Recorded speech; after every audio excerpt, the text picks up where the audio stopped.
Okay, good evening, ladies and gentlemen. I'd like to call the meeting to order. I'm David Bob Zine, the Vice President. Sherry Abert cannot be with us tonight because she has some family issues she's dealing with, but she will be watching, so we wish her our best.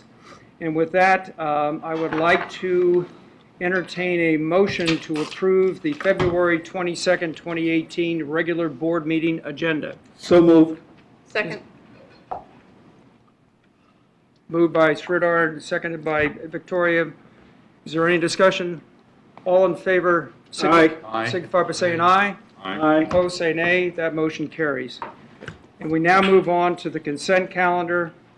First order of business is approval of the board minutes of the January 25th, 2018 work session and regular board meeting. So move. Is there a second? Second. Is there any discussion? Could I revisit the agenda? Yes, please revisit the agenda. Director Bowman. Item K, I would like to withdraw that from the agenda. Is that acceptable to the maker of the motion? Yes. Okay.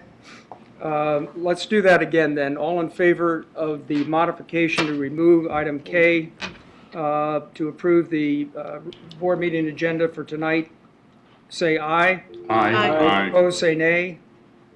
And so the agenda is approved as modified to remove K. Now we're back on to the approval of the January 25th work session and regular board meeting.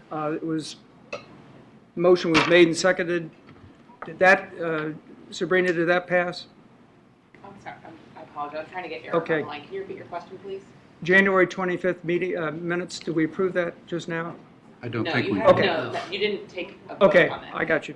Any further discussion on approval of the January 25th meeting That's the consent. minutes? Is, All in favor signify by saying aye. Aye. Opposed, say nay. The minutes of that meeting are approved. We now turn to the February 9th special board meeting. And I do have a modification to the motion that came out of executive session. And I would like to, before I entertain a motion to approve it, I'd like to move a modification. Vice President Bob Zine, seconded by Director Carr, moved that the board authorize the president to engage special counsel to advise the board and to take actions consistent with the matters discussed and the direction given by the board in executive session. And I make that modification, and with that modification, I ask if there is a motion to approve the February 9th special board meeting minutes. So moved. Is there a Second. second? It's been moved and seconded. Is there any discussion? Mooney. All in favor signify by saying aye. Opposed, say nay. And that motion carries unanimously. The next item is the lake use request from the Reston Masters Swim Team. Is there a motion to approve that? So move. I think there may be some language in that motion that has to be made. Okay. Then I will read the motion, It was on the or consent. somebody else can. Yeah, I thought it was on the consent calendar. I'm just curious. If it's on the consent calendar, we don't need to vote for it, yeah? Didn't we vote? I think we have to do individuals, don't we? No, you can adopt the whole consent agenda. Okay. The remainder of the consent calendar, if you want to do that. Is there a motion to approve the remainder of the consent calendar? So moved. Second. All in favor signify by saying aye. Aye. Opposed, say nay. The consent calendar is approved. Thank you, Julie, for recruiting that member of the PRAC. Julie. Well done. Her name is Julie. Julie, too. Okay, I don't have the list for member comments. Excuse me. Oh.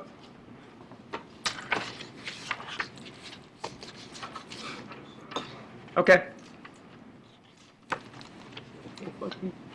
4 or 5 people? Yeah, that's good.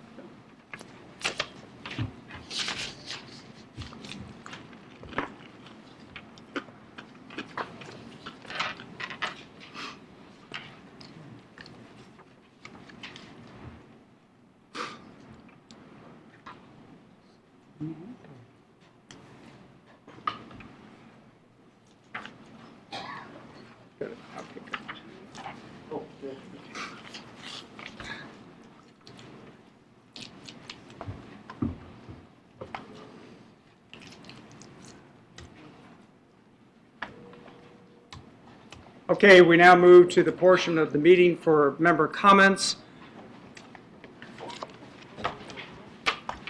When called by the board president, or in this case, the vice president, speakers are asked to state their full name and to give their street address. Individual members representing their own interest or opinion are allotted approximately 3 minutes. Individuals speaking on behalf of a homeowners group, Reston Association Committee, or Reston-based organization are allotted approximately 5 minutes. And with that, I'll call upon Jeremy Novak.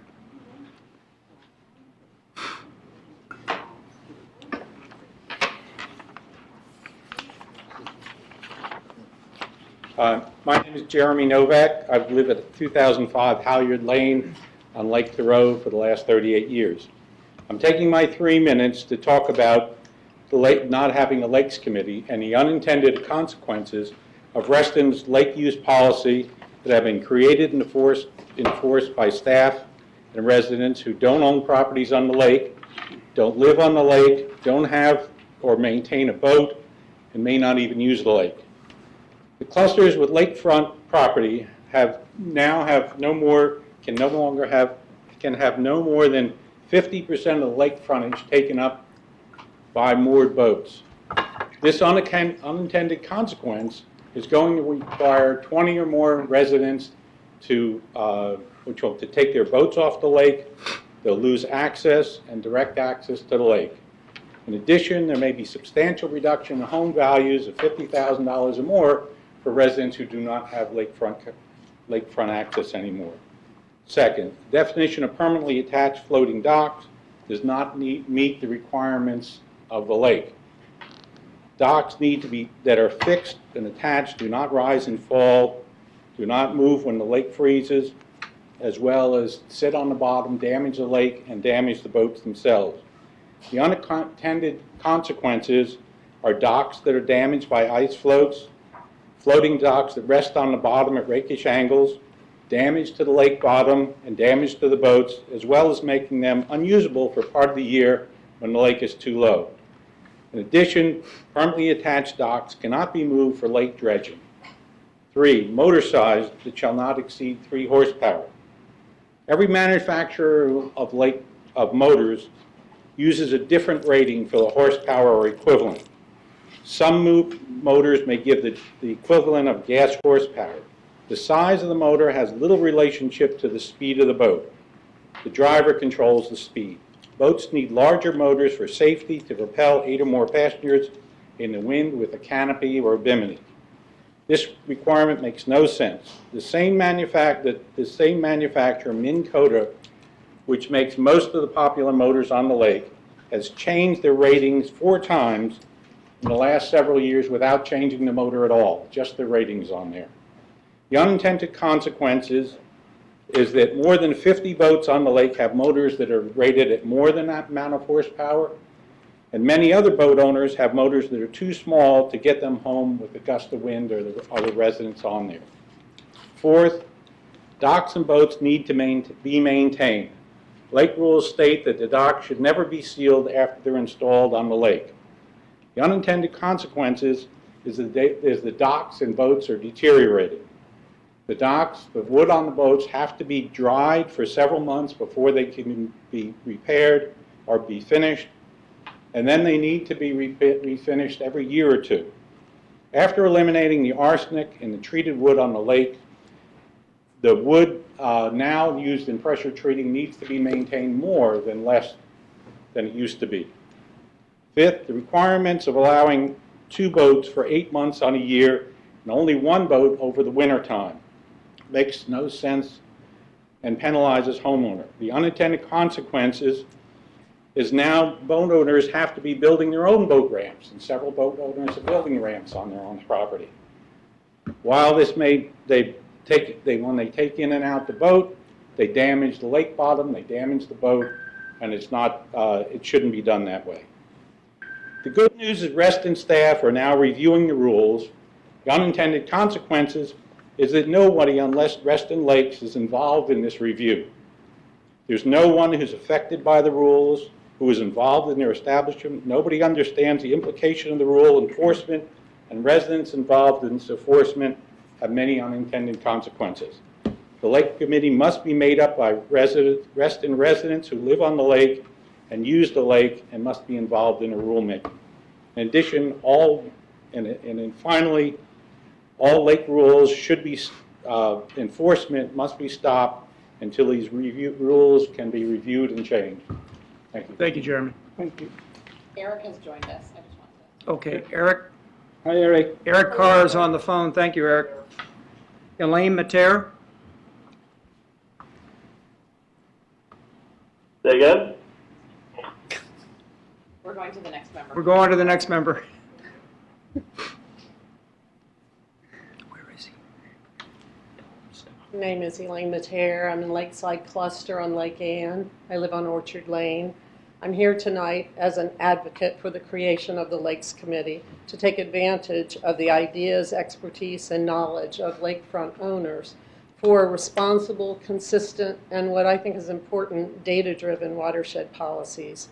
Why am I advocating this? There are several items in the RA document, as Jeremy listed, that if acted upon is going to wreak havoc on lakefront owners in terms of lake enjoyment, marine property maintenance, sunk marine costs, boat operations, and dock definitions. I beg you to listen to your own constituency living on the lakes to help create, modify, review the policies, before they're approved, and lessen the element of surprise to all, because we've been surprised. Residents who live on the four lakes would appreciate involvement, transparency, and opportunity. The purpose of the involvement is really to serve all the residents who use the lakes, and responsibly and competently serve the majority and not a vocal minority, which is what I fear happens sometimes. You all know this. Reston is truly unique. I've lived in a lot of different places. There exist many multi-talented residents, what I would call Renaissance types. An example here. From my own business experience, I know these experts can simultaneously be a blessing and a curse to management. You will end up with a better product, however. It will be a more difficult process, but I think it's worth it. A quick example, I hope to make this quick. 2 years ago, I was nominated to chair the Lakeside Cluster Waterfront Committee. We had major dock and waterfront issues to resolve, and an approval was needed of the majority of the 58 cluster townhomes. This was a challenging task. I had no construction, architecture, marine expertise. I was a warm, willing body who was newly retired and willing to contribute. We found passionate, generous, highly competent expertise in Reston through Jeremy Novak, who led us in revitalizing our waterfront. Was it easy? Oh, no, it was not. Was it contentious? At times, very much so. I personally researched marine contractors in Virginia, Maryland, New York, and the Carolinas with varying degrees of success, varying degrees of follow-through, bids, and advice. In the end, it was our own local talent that was responsible for our success on the waterfront, that have enhanced our enjoyment of the lake and increased the value of our homes. I do want to mention our local talent saved our cluster tens of thousands of funds based on the bids and conversations I had with other marine contractors who returned the calls. The bottom line, the Lakes Committee is recommended. We have the local talent. It is worth your time and effort, and I thank you for allowing me to speak today. Thank you, Elaine. Thank you. Great. Joe Layton.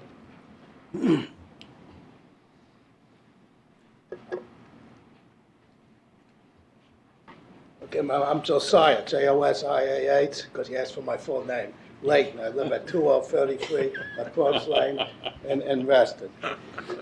Lake use policies need to be changed. You're allowed to have 2 boats on the lake from April 1st to October 31st and only 1 boat for the other 5 months. This policy makes no sense. There are numerous days when the temperature is above 7 degrees during the colder 5 months.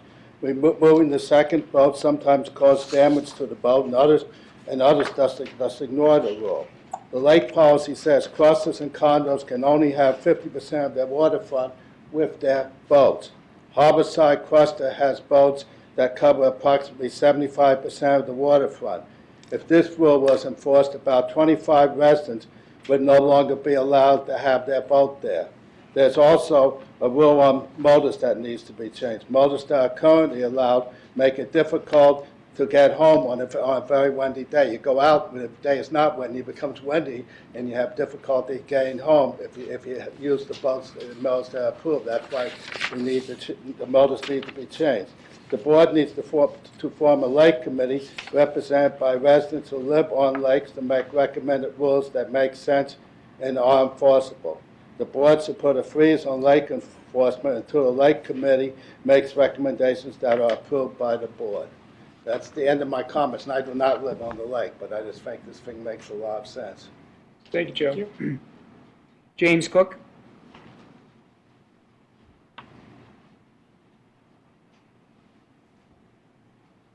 Hello, my name is James Cook. I live on 1993 Lakeport Way in Reston. I grew up in Reston in the 70s. I've been living on Lakeport Way now since the mid-90s. And I'm here to support Jeremy in his stance for people being on the lake committee, comprised of folks who actually live on the lake. There's a lot that goes on in the lake. Jeremy has been an asset over the decades on Lake Thoreau alone, as well as other lakes. And personally, I've had 2 deck boats on the lake for years and happily paid the fee for the extra deck boat. But recently, in the past year, I had to get rid of the second deck boat. I've done that. Sailboat, a very small Hobie that I had on that deck boat, is now up on land, damaging that land. But I'd like you to reconsider that stance, see if we can have 2 deck boats on the lake going forward. Thank you. Good. Thank you, James. Sterling Paulette?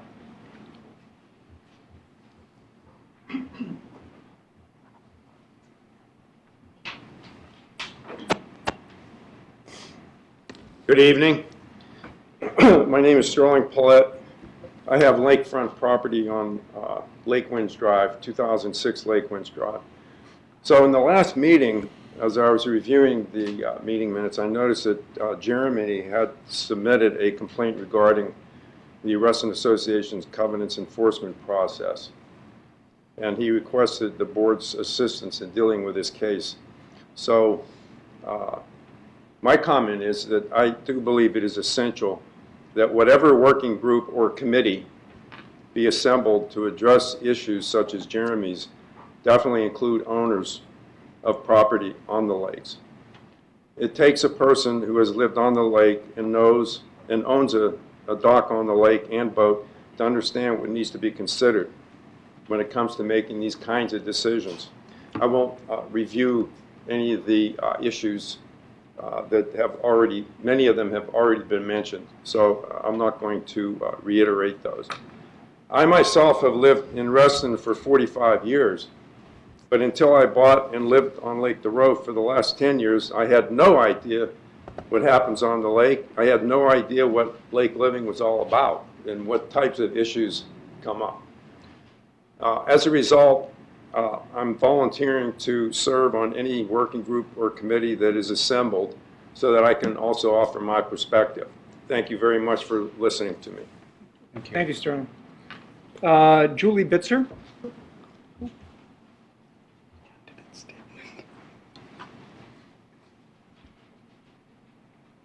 Ms. Bitzer, you have 3 minutes. I realize that. My name is Julie Bitzer, 2020 Peppermint Court, Reston, Virginia. I am here as a member, speaking as a member, not. I am running for re-election for the South Lakes Board Director position. And I have, over the last couple of years, I have seen much back and forth in the community about where was Julie during the Tetra acquisition. And I wish to clear the record. In March 2015, the board voted to conduct the Tetra referendum vote, and that was to be held April 13th through May 8th. The results of the 2015 board election, for which I was running, were announced on April 14th, and my first official board membership and meeting began on April 15th. The results of the vote for the Tetra acquisition were announced on May 13th, with 53% of the voters voting yes. I am an independent candidate. I am running as a self-funded individual. I am not on a slate. You can find more information on myself, my accomplishments, my positions on Facebook, Julie 4, the number 4, RA. Since I believe I still have time, I want to add that in the July 2017 board, meeting of the board, we had yet another lake access usage issue come before us. I suggested then that we should, as a board, engage in a review of our overall policies, given the technology changes and member desires. Further, in the 2018-2019 budget approval cycle, I asked and got approved consideration of hand carry boat access for in the next year. This would feed very nicely into a lake policy working group, as many of our members here tonight have discussed and suggested that we consider that. I thank you for your time, and I'll return to my position on the board. Thank you, Julie. Carol Medoff?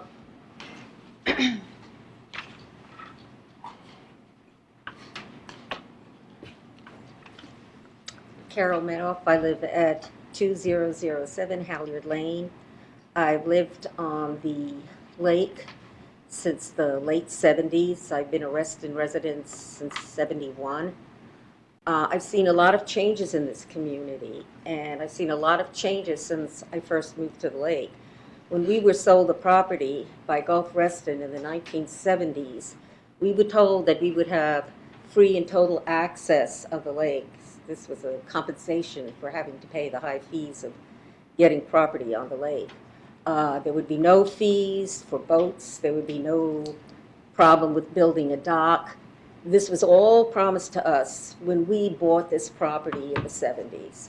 And for many years, I had a sunfish. There was no property with taxing or having to have labels or whatever. Then, what was it, about 10 years ago, all of a sudden I hear you have to get a sticker for your dock boat. Okay, so I said, well, I'm a community member. I don't think it's right. It's not in my contract that I have to do it. My contract was I didn't have to pay anything for any of my boats or docks or anything on the lake. But I'll be a good community member. I'll pay it. Then one thing after another rules started being made for people who were on the lake. With nobody in the lake knowing where this came from, no one was asked to have any input. It felt to me like taxation without representation. And now I'm hearing about now you can't have two. Well, you know, on almost any lakeside property, people build docks. So if someone has a dock, whether it has a motor or not, it's a dock. And if someone wants to have a second dock that they want to use as a movable dock, I don't see what the problem is with that. It has been like that on our lake for decades without a problem. And all of a sudden it becomes a problem. For whom? No one on the lake is complaining. And so, again, it's a matter of taxation without representation. I support everything the previous speakers have said here and very strongly recommend that there be a committee of lake owners that are in on the decision-making process so that we can have some representation. It's like all of a sudden you're living in a development and you're promised one thing and then you turn around and a whole slew of restrictions are thrown at you and you don't know where they came from. And that's how it feels to be a resident on the lake these days. And Jeremy is an extremely competent person, and he's an architect that understands a lot about the mechanics of keeping lakeside property in the proper maintenance that's best for everybody. And I just hope you consider his recommendations very seriously. Thank you. Good. Thank you, Carol. We have a board governance committee meeting scheduled for next Thursday, March 1st. And if my colleagues on the committee would agree to it, I think we should place consideration of a lake committee, the establishment of a lake committee on that agenda for next Thursday. Is that a motion? I'd entertain that motion. Second that motion. So Mike, is Mike making the motion? or Mike's Dave? making the motion, and do we have a second? I'll I'll second. second it. Okay. Yeah, let you. All in favor signify by saying, is there any further discussion? Just board members voting on this, yeah? You mean board governance? Or, sorry, No, BGC. no, it's for all of us to Yeah, we vote that we We can do it put for it the on entire the. board. okay, Right. that's what I want to clarify who's voting. John? I do have a couple of questions for our CEO. Kate, when was the Lakes Committee ended? About, approximately? I'm going to have to refer back to Larry. He recalls when that was. It was back in the 80s, I believe. Okay. Well, I don't want to take up a lot of time, but. Sure. It's all right. But it was about that far back, Larry? It was the late 80s. I Okay. think it may have culminated right around 1990. Okay. Thus, it's time. It's time. And at what stage is the staff review, would you say at this point? A staff review of the lake? I would highly recommend that a working group be established to take a look, comprised of people across the community who live on one of Reston's 4 lakes. I think that's an excellent idea to take it up and look at it, so I hope the governance committee moves forward swiftly with that. So my question was more, I heard reference to staff already working on it. Has this been for a long time or a short time? We just started over the past couple of months taking a hard look at all of our boats policies. So it's not, Contribute it's to not way far down the line? No, Okay, it is not. thanks. But we do have staff that I think can inform us next Thursday of what steps have been taken and where the process is. If there's no further discussion, all in favor signify by saying aye. Aye. Opposed, say nay, and we'll put that on the agenda for next Thursday. Thank you. And perhaps, Is there anyone else that would like to, Tammy Petrine?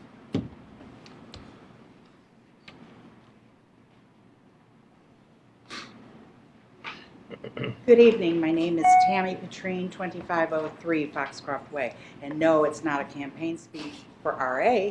It's a campaign speech for Reston. I have been getting tons of calls from people who are very concerned about density in Reston. So I'm here speaking as a leader of CPR, Coalition for a Planned Reston. Tuesday, a group of us went over and sat at the Taj from 4:30 when public comments were supposed to occur till 8 o'clock. And I want to say we had 2 speakers from Reston speaking. One was a member of CPR, Bruce Ramo. He spoke 3rd. Kate, our CEO, spoke 10th and last. I cannot tell you how eloquent and perfect Kate's presentation was. She sat in front of us for 3.5 hours waiting for a chance to speak to the Board of Supervisors. And she could not have served Reston better. I was super touched and super impressed, and thank you. The case has to be made by citizens of Reston to protect us from overreaching development without infrastructure. We cannot, a small group cannot do this alone. RA cannot do this alone. We need more and more residents. Our ranks are growing. But when we need to call you to come to the Taj, which is the government center in Fairfax, we will need hundreds of people to show up in yellow shirts to show the supervisors and the planning commission that we really are serious about needing to save our community. So that is my message, and thank you very much. Thank you, Tammy. Is there anyone else? Ben? And then Erwin. The usual suspects. Good evening, Board. Ben Iyer, 1531 Inlet Court. I'm running for the RA Board at-large candidate seat, 3-year term. RA pushed for the purchase of the Tetra Lake House at more than twice its county assessed value, made estimates on complex repairs instead of getting multiple professional estimates, drafted sloppy rent-back agreements, allowing former owners to walk away and did not write a objective referendum. When the community wanted an independent investigation, RA derailed the effort by citizen subject matter experts for an investigation at a pro bono price of $1, conveniently appointed its own Tetra review committee, hardly making it independent and therefore ineffective. Staunton's deliverable yielded 30 pages of process and policy philosophies devoid of any individual culpability, law breaking, and conflicts of interest. Meanwhile, the chair of the Tetra review committee ran for the board in parallel during an active investigation, and the entire slate of 3 candidates supported by the 2016 board made it to the 2017 board.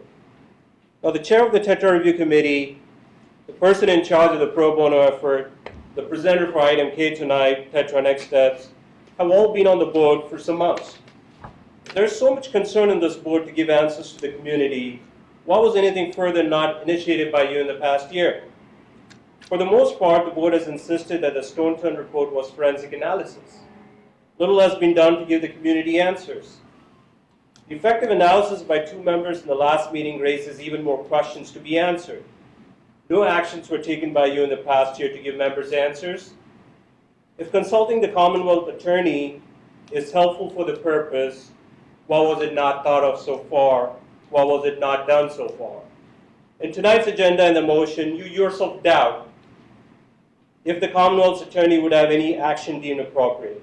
But you nevertheless pontificate that this motion by an incumbent director that you appointed who's running for re-election.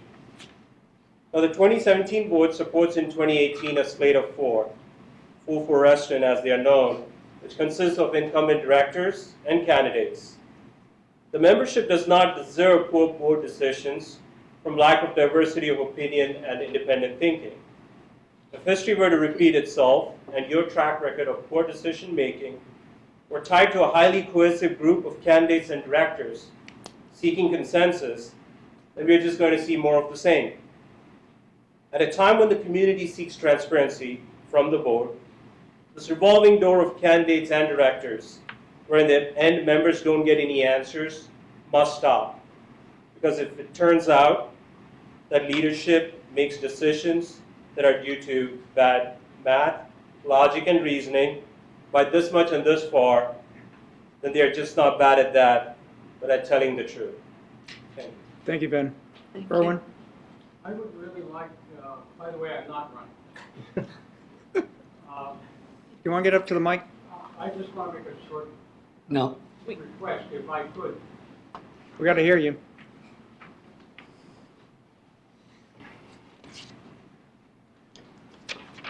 My name is Erwin Blackman, I live at 13.7 Public Lane.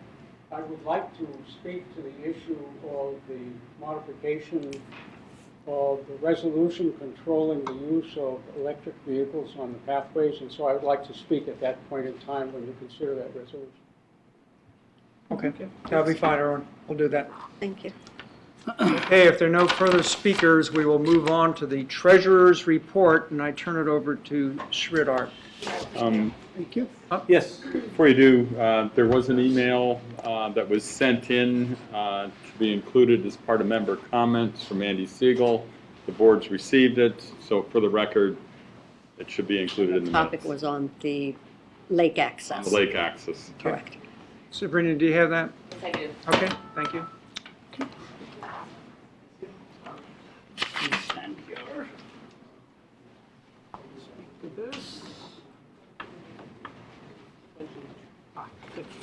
Thank you, I was going to suggest that. Okay. Do you want to get up to the mic? Yeah, you think I should go there? Yeah, you're not going to be heard. Okay. Let him go up there, that's better.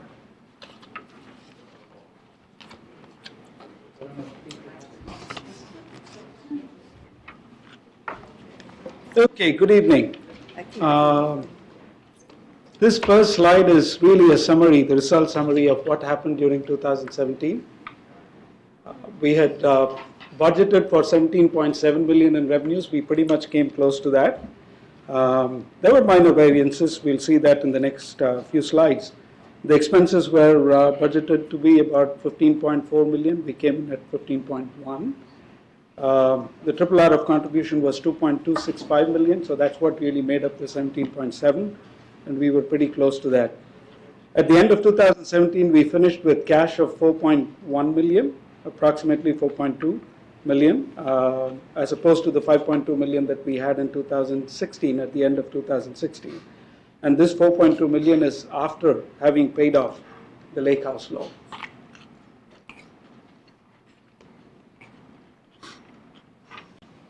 So in this slide, this is where we break down the revenues, in terms of assessments as well as non-assessments. As we all know, Reston Association mostly is dependent on assessment revenues, which forms about 81%, which was about 14.3 million. There were some other significant revenue sources as well.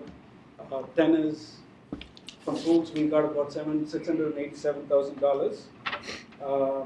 So overall, we finished the year with 17.7 million, as I said earlier. Lake House, that's one of the things that I know people are pretty focused on. That's something that I've been tracking during each of my reports. We came in at 176,000, and as opposed to a projection of 307 at the beginning of the year. We'll look at that in one of the following slides. The full year expenses were 15.1 million, as I said earlier. Open space, typically that's the largest bucket. CSF, trails, fields, those kinds of items go into that, and that was about 4.4 million. Pools came in with about 1.6 million in expenses. Other items, including tennis, was 2.5, and Lake House was 276,000 in terms of expenses. This is where we go into the budget versus actuals. As you can see, generally we came in, whether you look at assessments or open space, community pools. Community pools were down by about 50,000, but in general we came in line with what was projected in the beginning of the year. Lake House, of course, we had a significant shortfall, as I said, 43%, 176 as opposed to the 307 which was initially projected. Expenses, full year, 15.1 million, as I said, versus 15.4. Again, mostly in line. Some minor variations, except for Lake House, which came in about 20% lower than what was projected. That's about what I have, but if you have any questions, I can address those specific questions. But general comments, the 2017 books are closed, audit has begun. We will be talking about the purchasing procurement policy in the following agenda items, so we can talk about that. But on a strategic basis, one of the things that we talked about, that I think this was, as we were closing out the budget, was to pull together user groups and look at the facilities from an investment, from a programming perspective, and that's something that that's still not yet done, but we hope to get that done in the next month or so. Any comments by board members? Julie? The Parks Recreation Advisory Committee will be presenting in the March board meeting on their work plan. So you'll see a lot of the issues on the demand and usage for our amenities and our facilities as part of their work plan. I'm assuming track will be part of that. That would be the Parks Recreation, yeah. Mm-hmm. Any other comments? Thank you, Sridhar. Well done.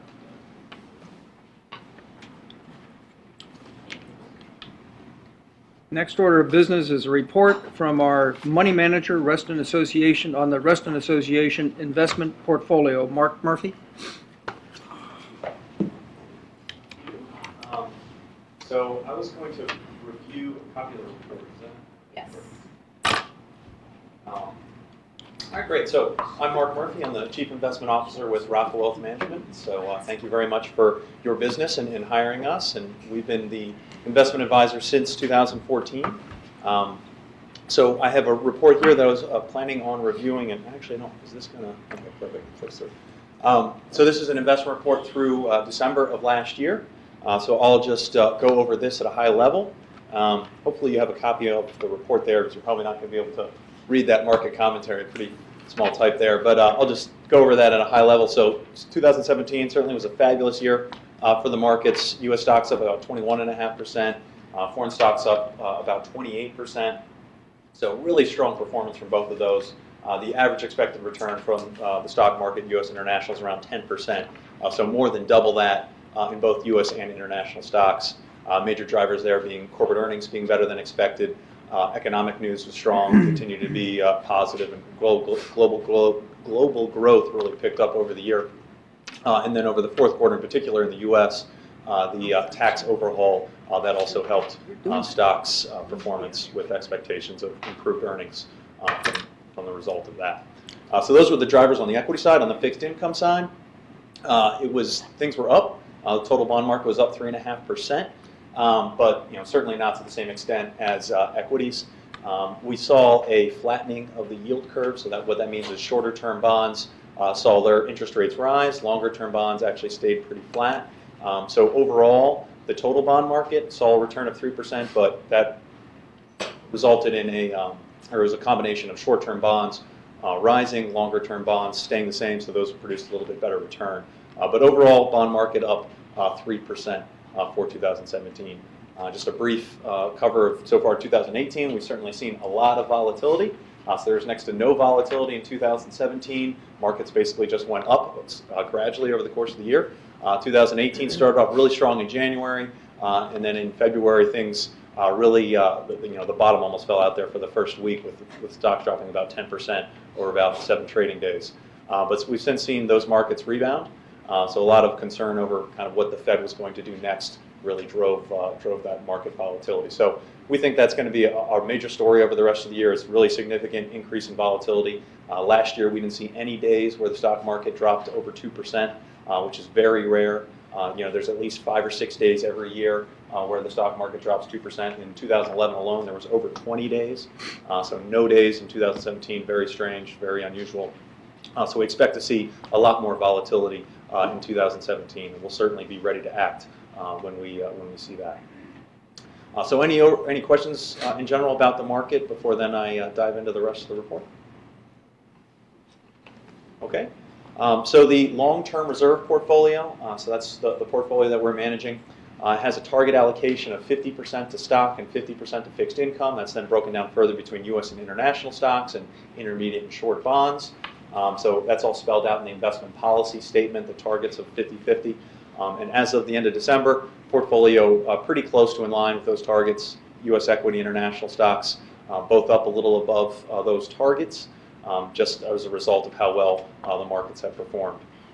But we'll certainly look to rebalance that if that strays a little bit further away from the targets. But right now, it's relatively close to in line, so no rebalancing changes recommended. Yeah, do you have a question? Yes. Yeah. Sure. So right now you would not recommend changing the mix, is what I'm hearing, right? Yeah.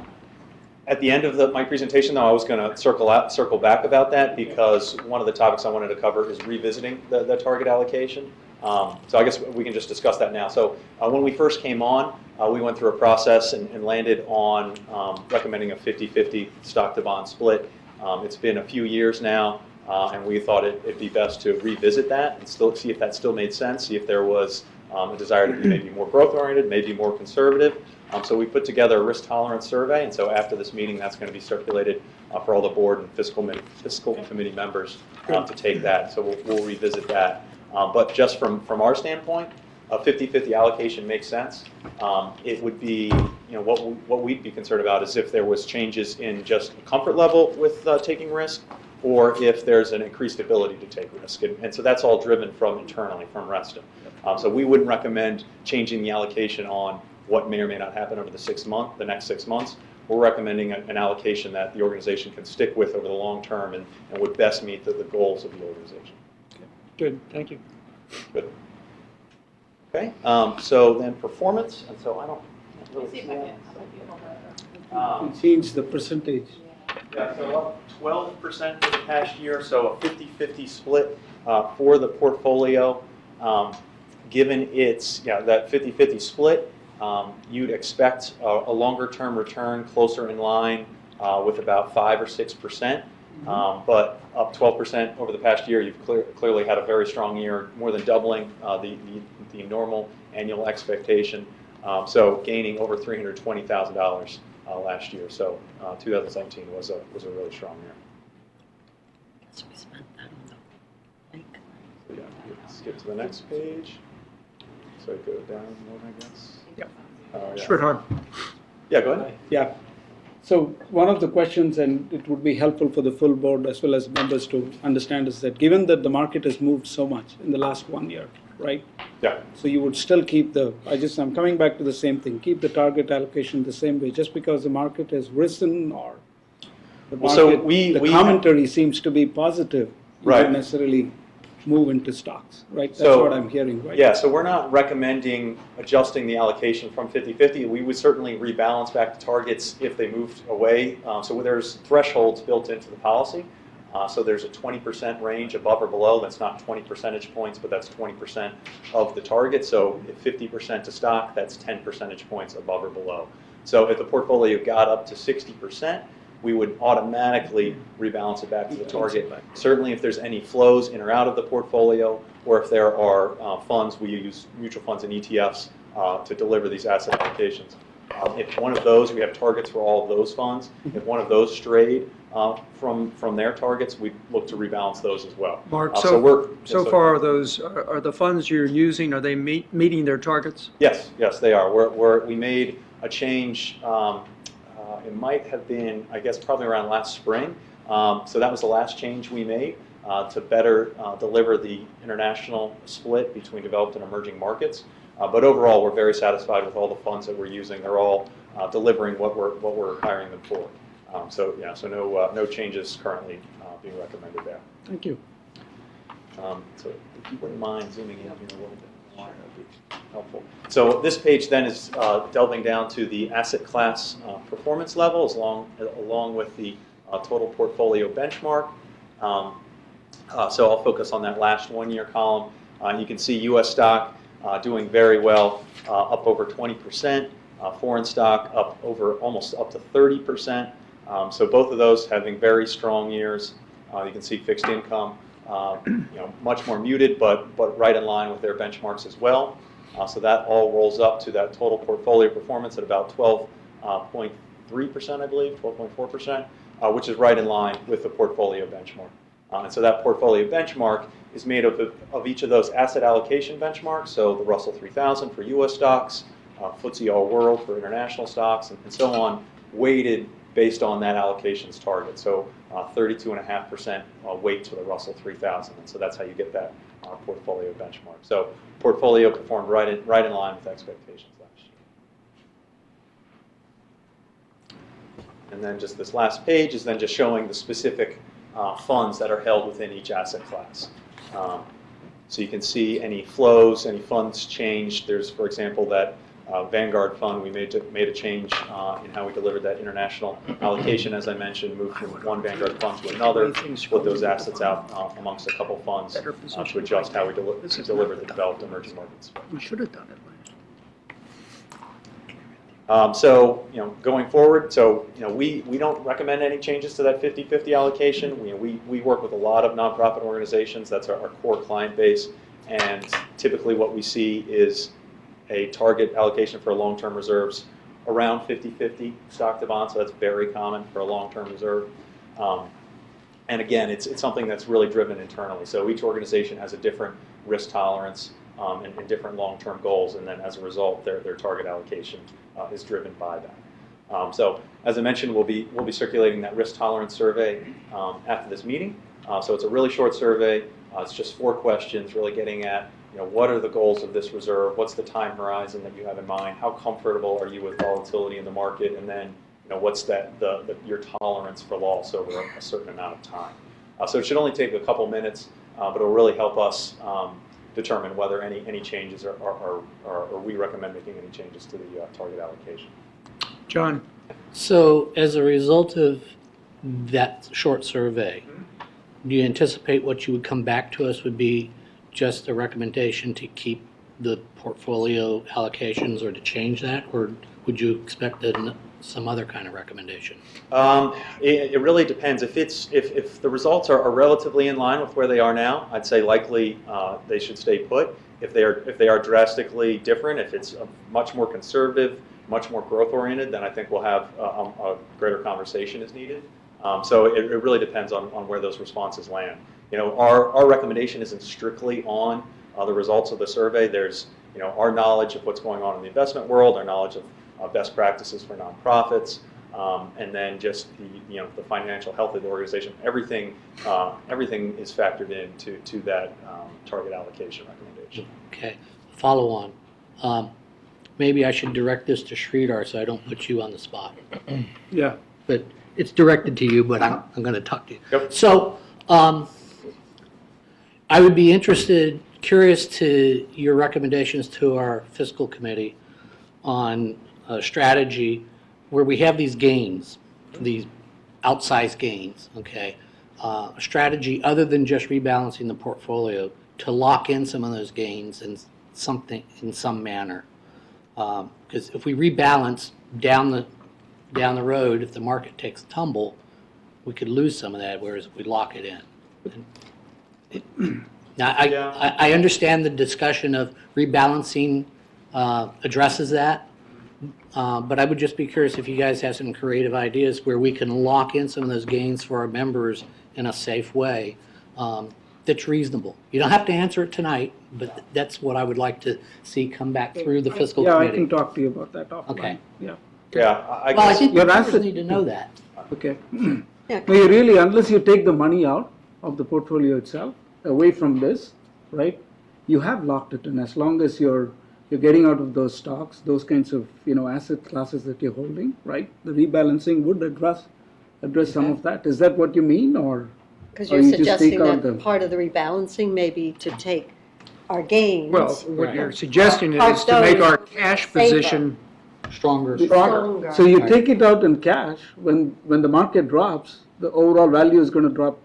You've really not, if you're talking about the specific asset class that's already seen all those gains, by rebalancing, you are taking it out. You are locking it in. Am I? Yeah, so that's what. I understand that, Yeah. and that's traditionally the way it's done. I'm just Right. asking if the fiscal committee is going to have discussions with them to see if there's other creative ways to lock that in.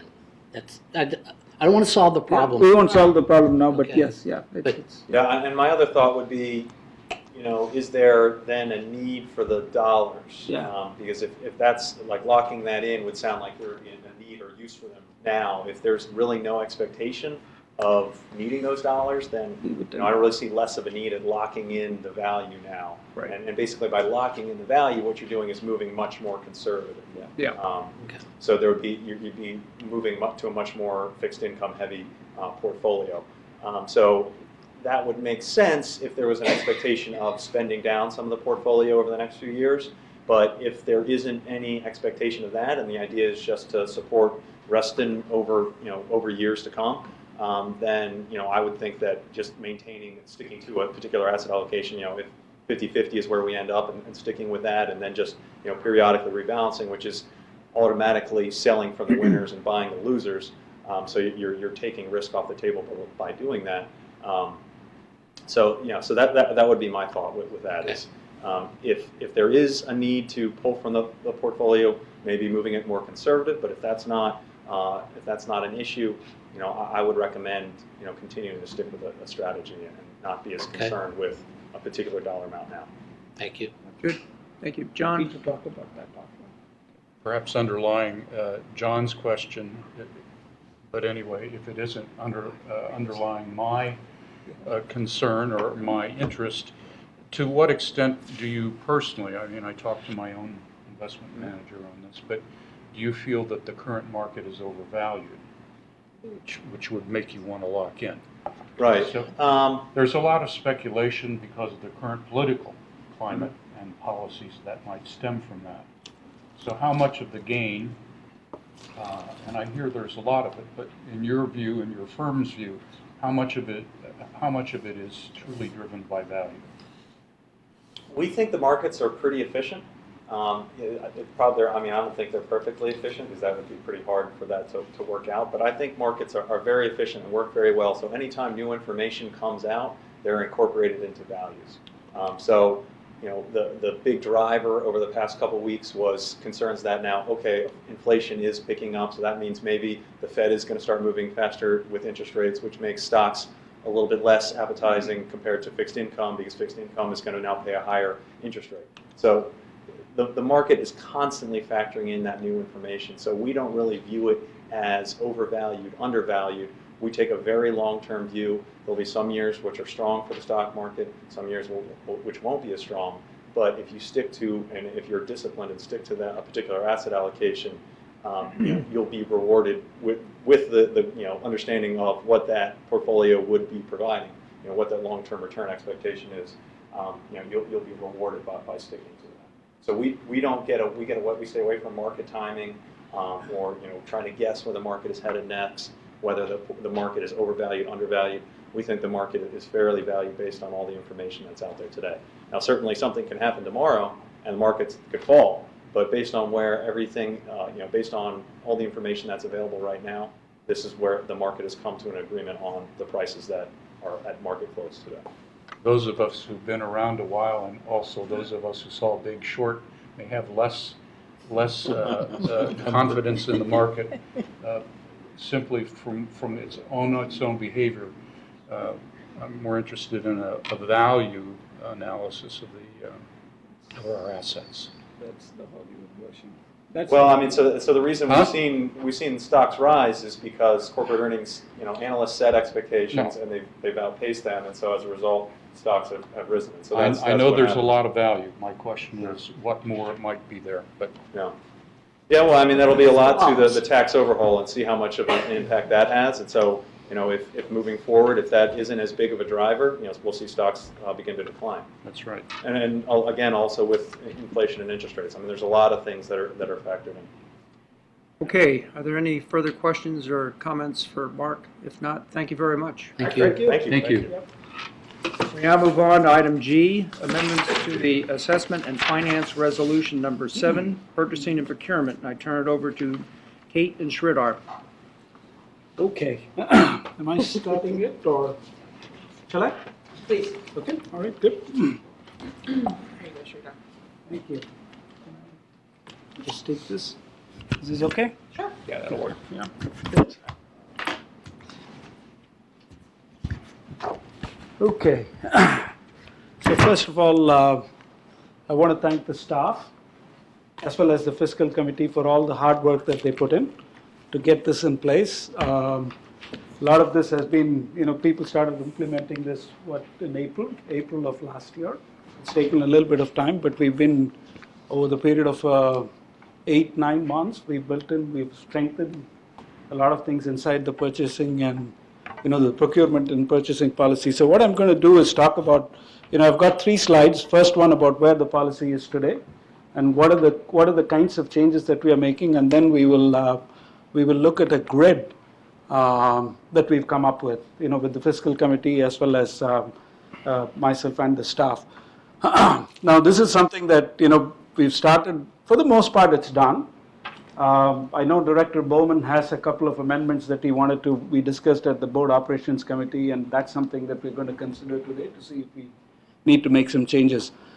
So first of all, the policy that exists today, we are actually following a lot more than what you see on this slide, but what is actually officially there in the deed from a resolution perspective is that there are no purchase orders for purchases under $2,500, between $2,500 and $4,999, or less than $5,000. So you do get 2 verbal bids, but essentially the department director and the CFO, ultimately the decision making rested either with the CFO or the CFO and the CEO when you go above 2,500. Those are the kinds of things that are going to really change going forward. Another thing that was happening prior to this, this more expanded version of the resolution that we are about to pass, or at least we'd like to consider, is once the board approved a budget and released the funds. This is something that we do when capital projects, for example, or Garrett Skinner or somebody comes to us, makes a presentation. We have a spreadsheet and we release the funds. Typically, those items didn't come back to the board for a review, or the board was not participating in the contract, actual contracting process, as well as the implementation of the project itself. That's one of the things that clearly was shown as an issue. When we look at the Tetra and Lake House, renovation itself, Tetra acquisition as well as the Lake House renovation, and those are the types of things that we've been fixing with the new one. So this next slide is about the new procurement and purchasing policies. So first of all, what we did was we took a pretty detailed bottoms-up look at, especially after the Stone Turn report, in terms of where do we think we need to strengthen, what kinds of rules and procedures that we need to have. Just from a pure contracting perspective, that's something that we've taken a substantial look at. So as you can see, the previous resolution, there's like 5 bullet points. Now it's a very, very expanded version with a lot of detail. First of all, from a procurement perspective, there's a lot more requirement in terms of description of the project, the technical requirements, the performance requirements, monitoring, things that have been put in today are substantially, more expanded than what was there previously. We also have decided that we're going to use standardized RA agreements and contracts instead of relying on vendor contracts and agreements. So now you have a consistent document that we are going to require everyone to follow.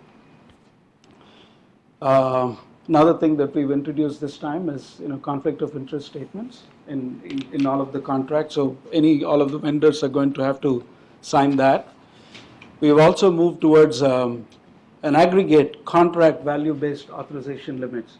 What I mean by that is there is a vendor that is providing a service that is of $200 value or $500 value every month, right? On an aggregate basis, if it's going to be more than 5,000, then that's the limit.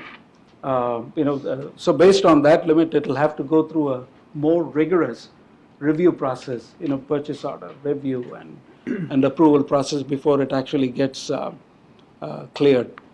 A lot more board involvement. First of all, you also, during the budget process, we had capital projects and programming going through a substantially more deep dive from a board perspective, as well as myself and the staff. The board is also going to be more involved, post-budget approval as well. From a contracting perspective, we're going to have the officers of the board reviewing and approving contracts above 25,000 and above, and anything above 50,000 is going to come to the full board, even after it's been approved by, through the budget, as well as the release of funds. That process has already been, completed. So this is the matrix I was telling you about. So below 2,500, right now the department director can approve any request for purchase of an item or a service. That is the one that Director Bowman during the board operations committee talked about maybe changing it to getting at least, first of all, having a request, a descriptive request for such a purchase in a document which is retained, and then going not necessarily a purchase order, but at least getting 2 quotes for those kinds of items as well as services, products as well as services. That's something that we don't have. That's something that we're going to discuss now.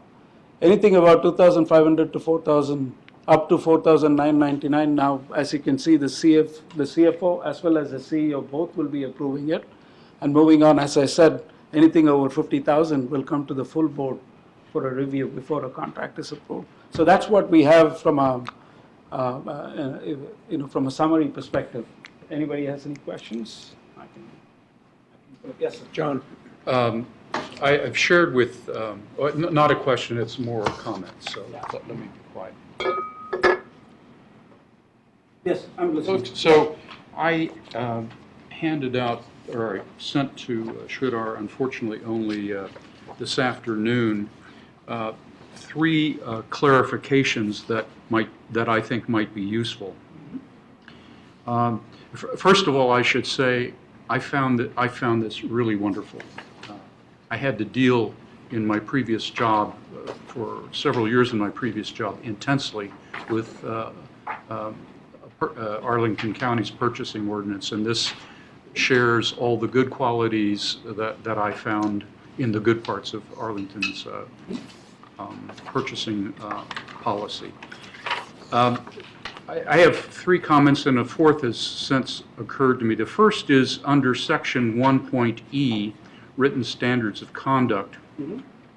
I would include a prohibition of contractor behavior that violates Title VII of the Civil Rights Act of 1964, which, among other things, prohibits discrimination on the basis of sex, color, national origin, race, and religion.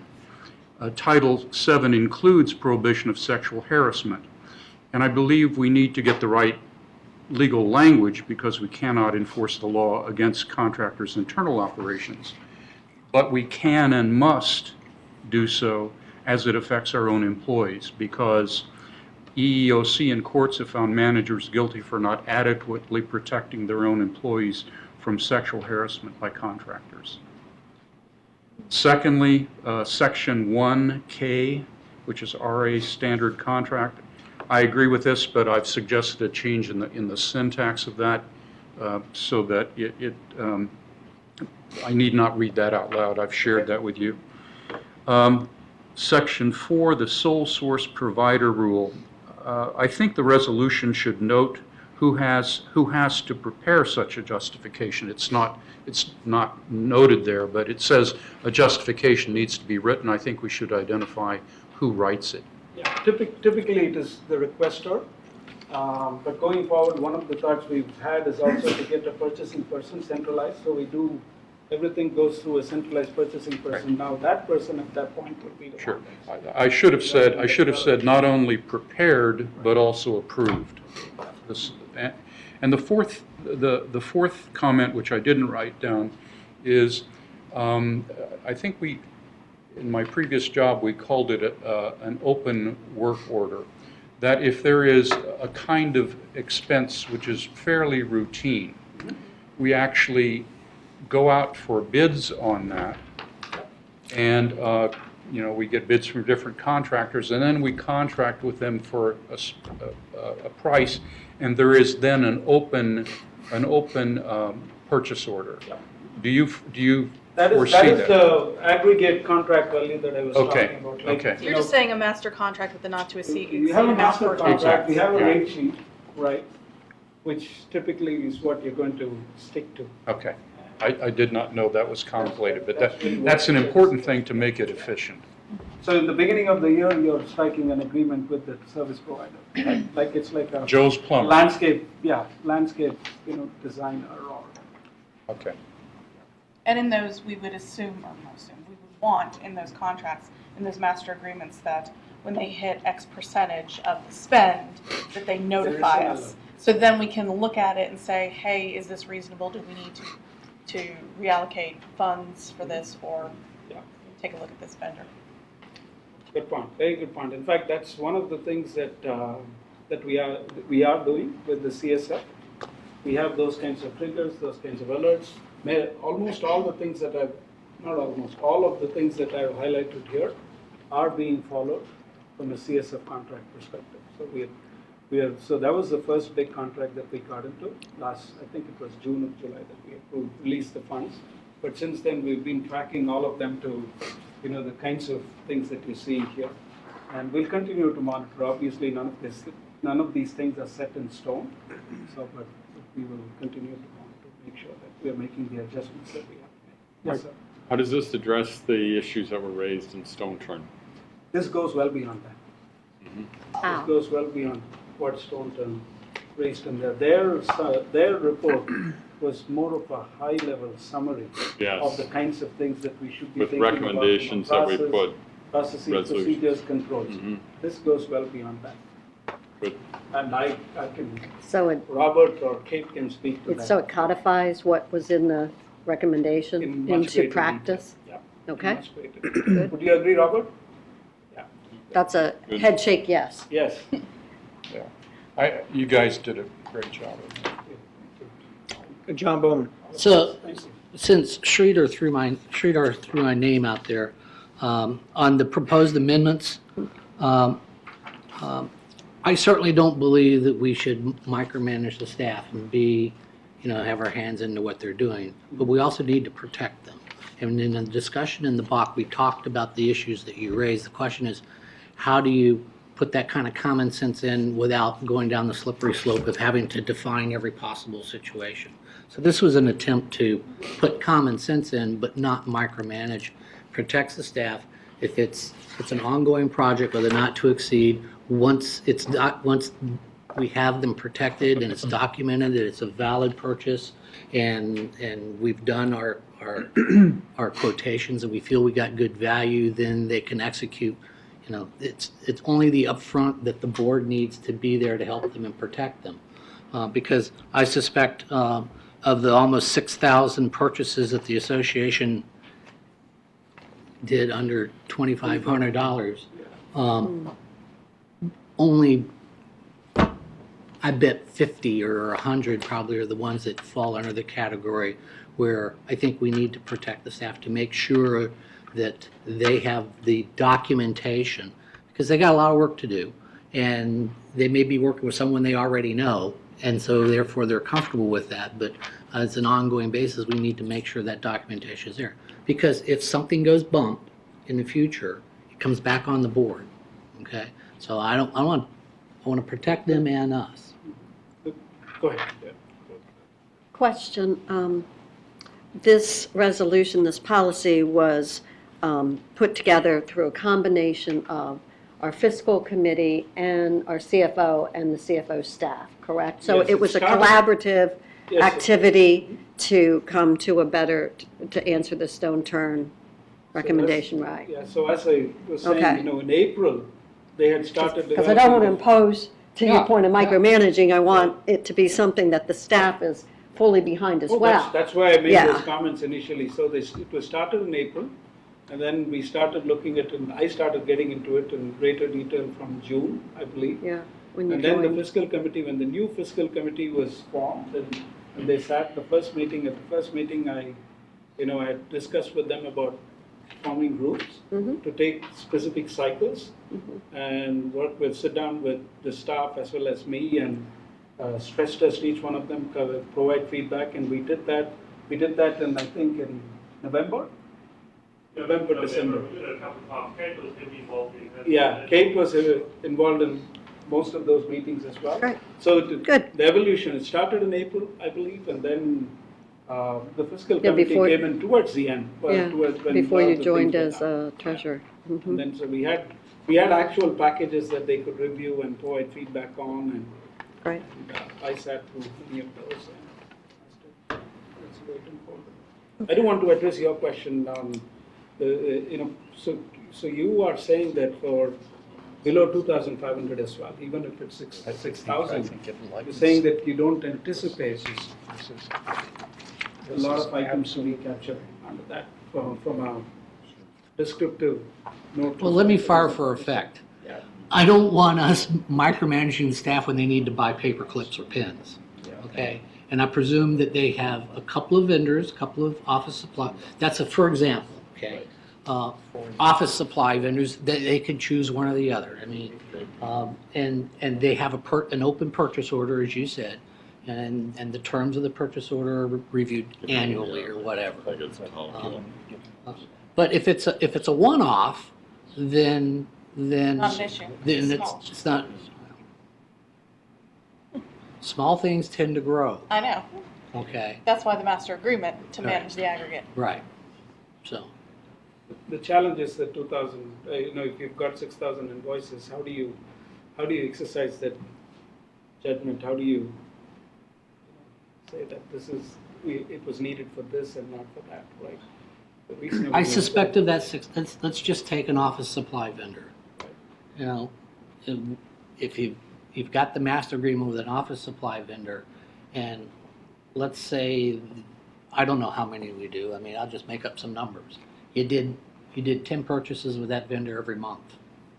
There you got 120, and if we buy chlorine for pools, Once we establish, That's a little easier. yeah, that's a little easier, but, That's you a know, little that doesn't easier. mean every time we order, I don't know what the chlorine costs are, so So you, this is a hypothetical, for instance, but that's a recurring purchase, it's vetted, it may be under the $2,500 threshold.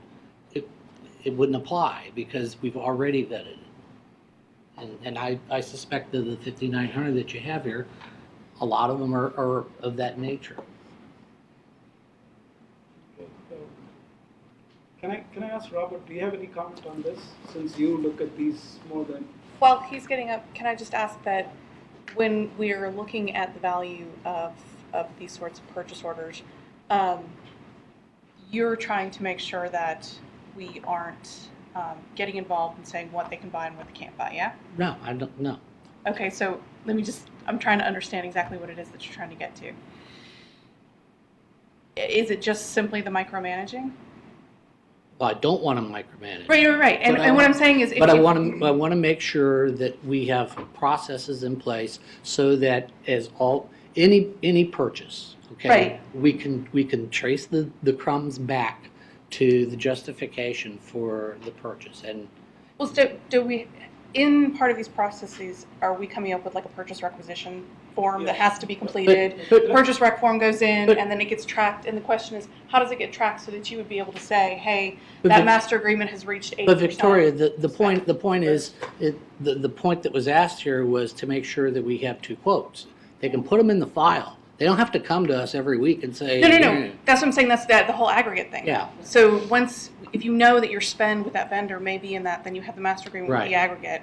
And then once that is approved, we don't need to see That's right. anything That's right. unless it gets close to that threshold, in which case Robert or whoever else is Yes. in the approval authority matrix here. Let's will be ask able to Robert to manage. comment on that. Excuse me.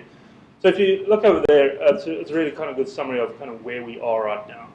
Everything needs a purchase order if it's above $2,500, but that is per vendor. So let's take an example of you take a service provider. Let's say we have IT consulting fees.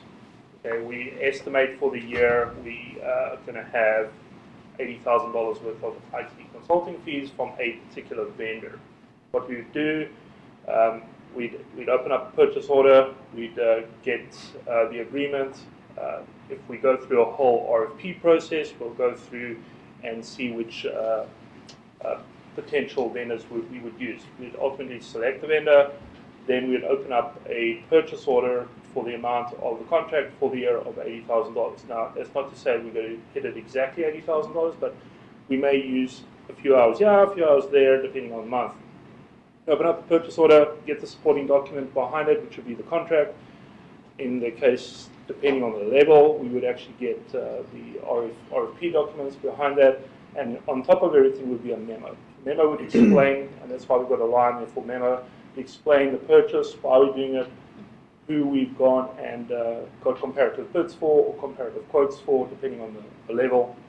And we would then get the originator to sign off on the purchase order, the director of the department, myself, CFO, and CEO Kate, we'd have that approved, and then it would be good to spend against that $80,000 purchase order. That just varies. Same example varies all the way up to anything above $2,500. Now, sometimes you don't know if you go to use a vendor once off to the value of, let's say, $5,000. You put a purchase order together, and you may think, okay, well, we'll use it. Now we're over the purchase order. Well, we'd open up another purchase order for that vendor, but that'll be tracked against the overall line item budget. Coming back to the 6,000 invoices. Now, remember those are invoices. So it was just below 6,000 invoices for 2016. If you had to do the same amount of effort, opening up the purchase order, getting quotes, and all that, and you just think one of those invoices, let's say you spend 30 minutes combined, memo writing, looking for different quotes and that. Somebody reviews it, yeah. This becomes at 30 minutes on average, and I've spoken to a couple of colleagues that think that's a little bit not enough. So let's say 30 minutes at 6,000, that works out to an additional 3,000 hours. Oh my God, Okay? that's a year. 2,080 hours is a full-time equivalent. It's an additional 1.5 people. So we need to think about that real carefully. What we've got going right now is pretty good. Everything above $2,500, go through the process, we get the quotes, we get the bids, and we write memos as well. So the memo actually justifies why you're doing it and what you've done. So when it comes to order time, it's not just a purchase order with numbers and a vendor and a little bit of a description. The memo would actually say what has been done. Order to pick that up, read it, hopefully not ask us any questions.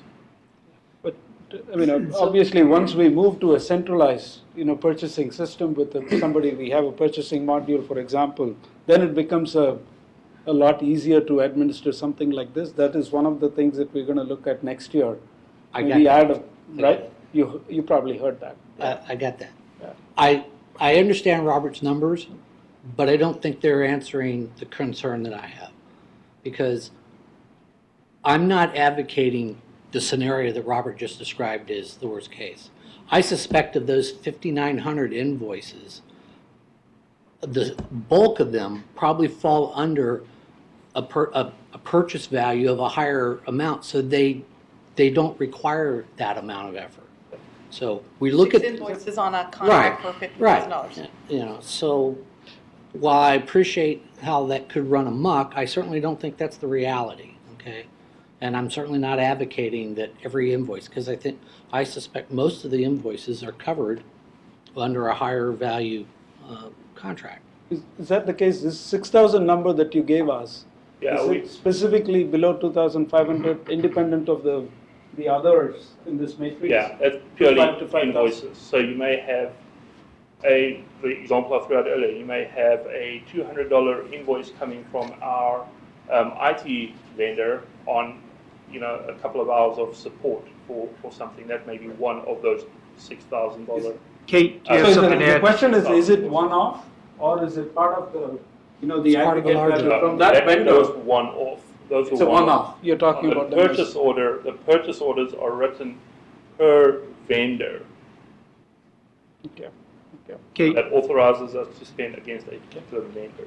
Kate, do you have something? I think you might want to do a little bit more research on the numbers. Yeah, and there's another question that John has, of course, on the table for this evening, but you might want to research, understand what comprises that 6,000 before you make any decision this evening on this resolution. I also can see that council has some recommended edits that he'll probably want to go over with staff as he's making notes, as well as what Director Mooney has proposed as well. But I think you should have the conversation on the 5,000, but I'm not sure this is ready for action this evening for you. Can I ask a question? So if we don't take action, does it create any operational problems right now? Because, that's one of the reasons why we are trying to get this this done, out the door, so to speak. We can always change it, we can always add to this if we need to, but just to finish the thought. So you both have to tell us if we don't pass it today, is it okay? Well, what we're doing right now is we're following everything up to the $2,500. Right. So like what you've got on the screen over there, other than the board officers and for reviewing, other than like really the last 2 lines, we're following it pretty much.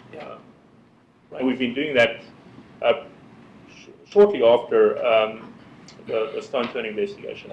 It's not to say that there was nothing done before that. Right. It's just we've really focused on tightening it up. One other comment I'd like to make is there's only 20 people in the organization that have really got the authority to sign and code any invoices. And that's now something we've just recently put in, even after the procedure and policy manuals that we worked on. We actually got manual as well as electronic stamps for there's 20 people that can actually only code and authorize payments. Right, So we're going to defer this until the next meeting, is that the point? I would make that motion.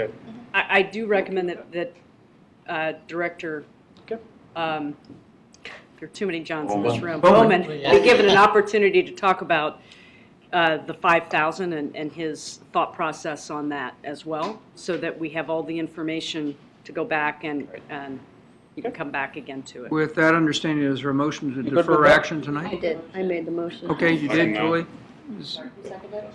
Mike? Michael? Is there any further discussion? If not, all in favor signify by saying aye. Aye. Aye. Opposed, say nay. Do we know what exactly? Thank you, Eric.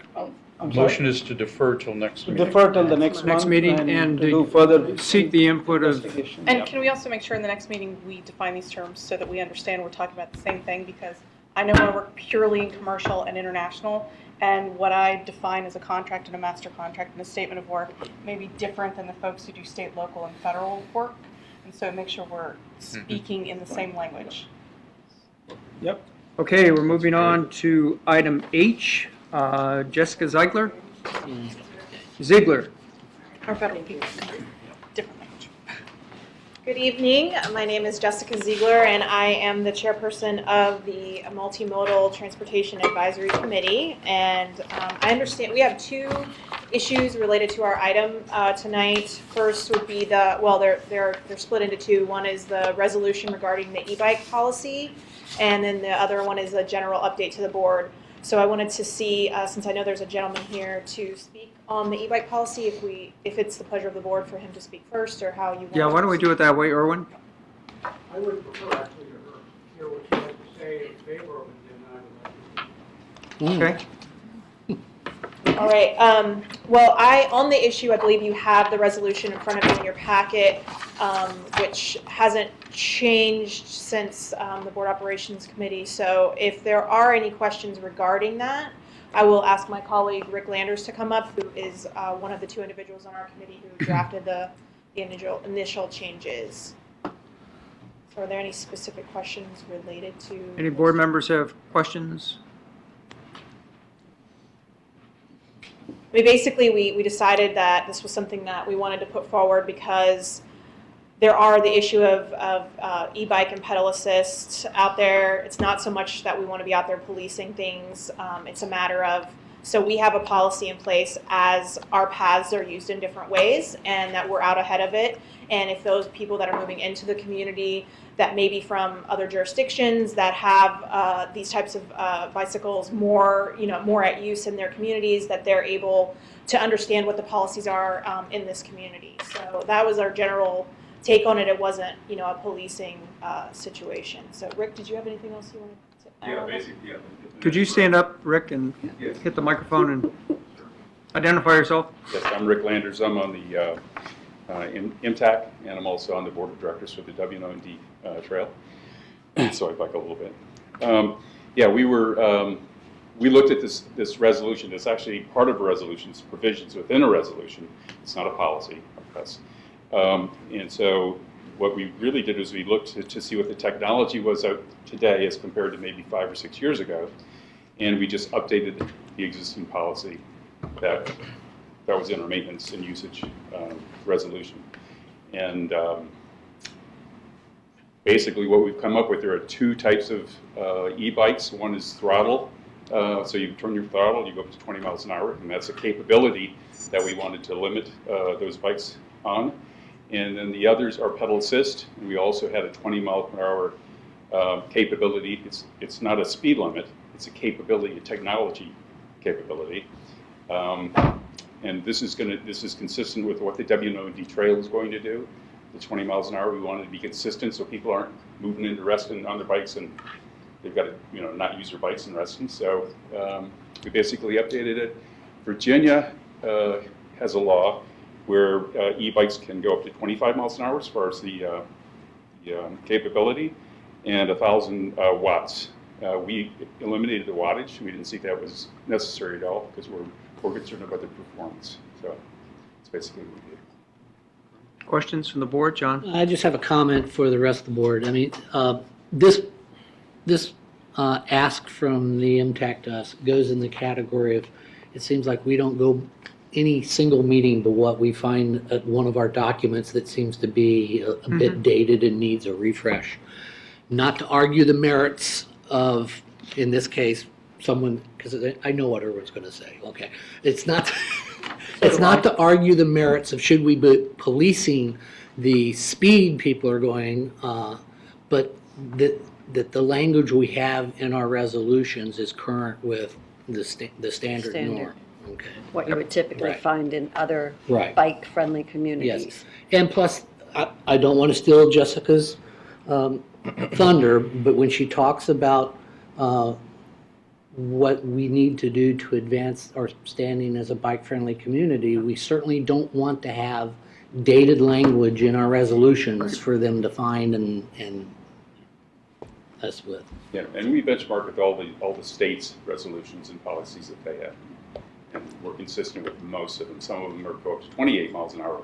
But on our trails, we felt that 20 miles an hour capability for the electrical part of it. I mean, people can still pedal faster. So this isn't a speed limit. People can go faster than the 20 miles an hour on the bikes if they elect to. But this does match the W&O trail. My understanding, based on the last meeting I had with Carl Muller, who's the director of the trail, is that is the speed limit they're looking at. That would be great. Yeah. And it's the capability again. There's no speed limit on the trail. There used to be, but there is no longer. It used to be 15 miles an hour. But Well, we've all traveled that It's road. governed by the density of objects on the trail. Exactly. Erwin, do you want to speak now?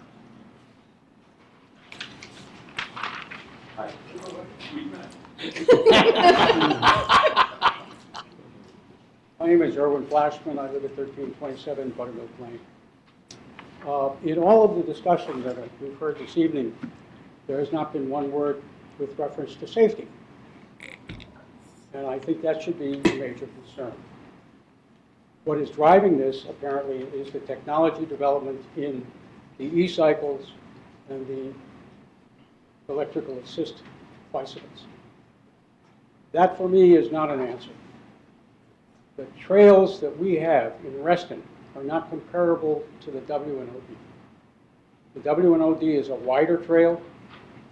It is segmented in the sense that they're bidirectional and there's a line saying you go on that side and you go on that side and you get traffic in both directions. We do not have that.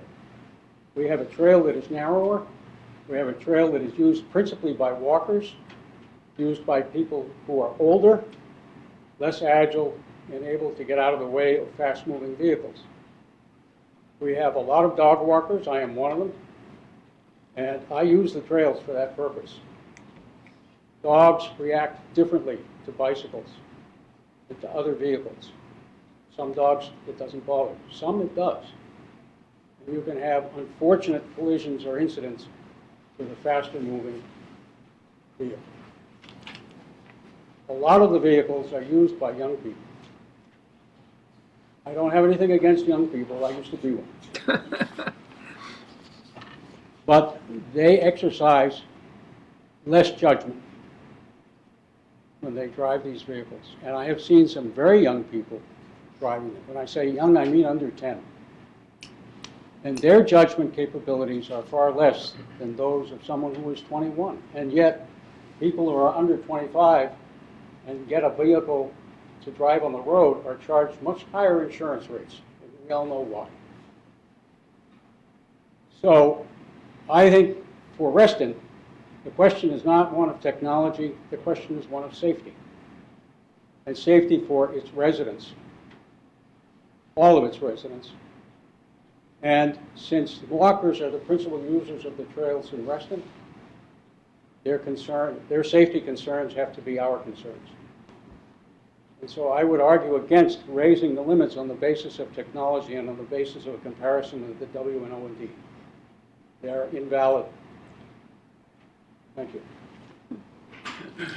Thank you, Erwin. I think we both probably agree. As far as safety, a person can go slow on an e-bike. They can go fast on an e-bike. They can go fast on a pedal bike with no electrical assist. This gets down to personal responsibility.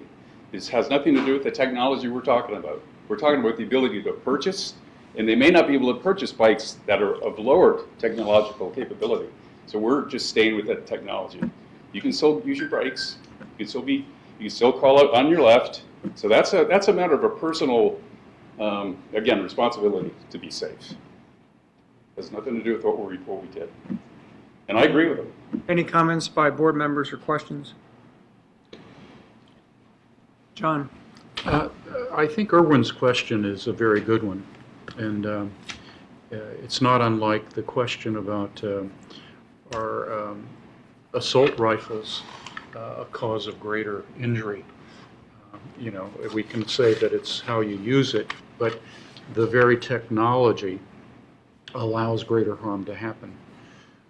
So I guess I don't know what the answer is, but I think it's a very good question, and I think we want to maximize people's freedom without endangering others. And I don't know, have there been studies on the effects of e-bikes on safety on trails like ours?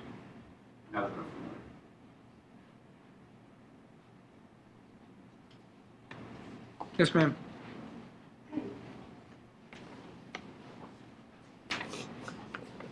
I'm Kelly Weston Hoff. I'm also a member of Mtac, but I want to respond as a resident, since the floor was opened by Irwin's asks, and also kind of wearing the Mtac hat. The issue of safety is very important, and it's something that probably ought to be looked into, but that's a separate issue than this resolution. We were just bringing forth something that already existed and bringing it up to date. The issue of the personal responsibility is huge, and I don't know that it's something that this board wants to get into the weeds tonight. But as a user of the trails, we actually laughed about this kind of in the meeting, that if you could go 25 on the trails in Reston, you'd probably kill yourself. They're narrow, they twist, they're often slick. But this is answering that question. I am also a bike advocate. I spend a lot of time, like most of my days, working in this issue. And last night at the Fairfax Alliance for Better Bicycling meeting, we listened to a presentation by Rails to Trails, which is a nationwide organization trying to connect all of these former railroad trails like the WNOD. And they are actually doing this very same thing, is trying to help the states get to a consistent policy on e-bikes, because the technology is changing very quickly. And more e-bikes are available at a lower cost to people, and people are getting out on the trails that didn't get out before, and it keeps people on the trails longer, it keeps people healthier longer. There's a lot of great things about it. The other thing is, I was looking at some stats this morning that People on Bikes, who is the industry leader who evaluates this kind of thing and then helps us craft similar legislation for different states, the average e-bike rider is between 45 and 65, and they tend to be the people that are not the issue speeding on trails. So, you know, if that gives anybody any comfort about, are we opening the door for people to come in here with e-bikes and go 25 miles an hour or 20 miles an hour? No, we're not. All we're saying is if somebody moves to the community and says, I don't know what your policy is, it's there. And that's why they crafted it years ago. I think it's probably 5 or 6 years old, and we're just keeping up with technology now. Okay. Thank you. There's a motion in your packet. Is someone prepared to make it? I'll make it. Move to approve the Multimodal Transportation Advisory Committee's proposed amendments to use and maintenance resolution for vehicles regarding e-bikes. I'll second. Second by Secretary Sanyo. Is there further discussion? All in favor signify by saying aye. Aye. Opposed, say nay. That carries unanimously. We're now on to Board reports. We have our second part of our. Oh, I'm sorry. That's okay. Eric- That's all right. Eric vote. Wanted to, I know you guys have a jam-packed agenda, so we'll try to get through this rather quickly but thoroughly. And we just wanted to give you an update, since it's been a while for us since we've been before the board. And as many of you may remember, I'm the newer chairperson, thanks to John moving on and up. And so there's parts, and I'm so grateful to have my members of the rest of the committee that have been able to help me get up to speed. And so that's kind of why you see it as a team effort here, folks chipping in, because I'm still getting up to speed. So first we have our Mtac Objectives, which our main two objectives are to strengthen the commitment to multimodal transportation improvements in Reston. And I think everyone would agree that those are at the forefront in our community. Every day we see every form of transportation in our community. So we want to continue to make sure that we're advising you and keeping you updated on those issues, as well as to enhance and protect Reston's natural environment, which is all very important to all of us and related to the excuse me, to the language that is listed in the essential elements of Reston. So we use those as our guiding principles. You may recall just a few weeks ago we came before you to present the Bicycle Friendly Community Award, which we are thrilled that Reston won again. We got a renewal, so now we will, when that lasts till 2021. And you have in your packet you should have at the end of this presentation, there is a Reston report card that compares where we are, which is the bronze level, with the average silver level, and makes some notes about what we can do to shoot for that higher medal, which is appropriate in these Olympic times. So we've been reviewing those ourselves in the committee, and I'll bring your attention to a few of them.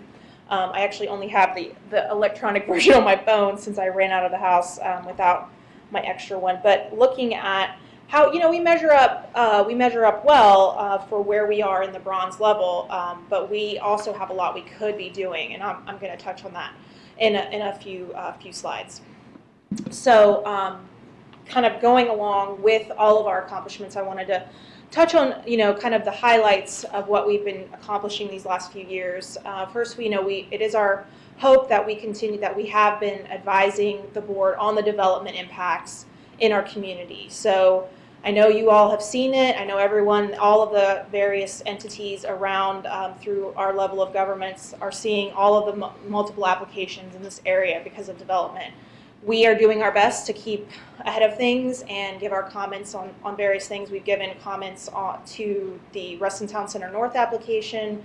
We're going to be looking heavily at a few other applications around the Metro, the Promenade, and some other applications that are coming forward.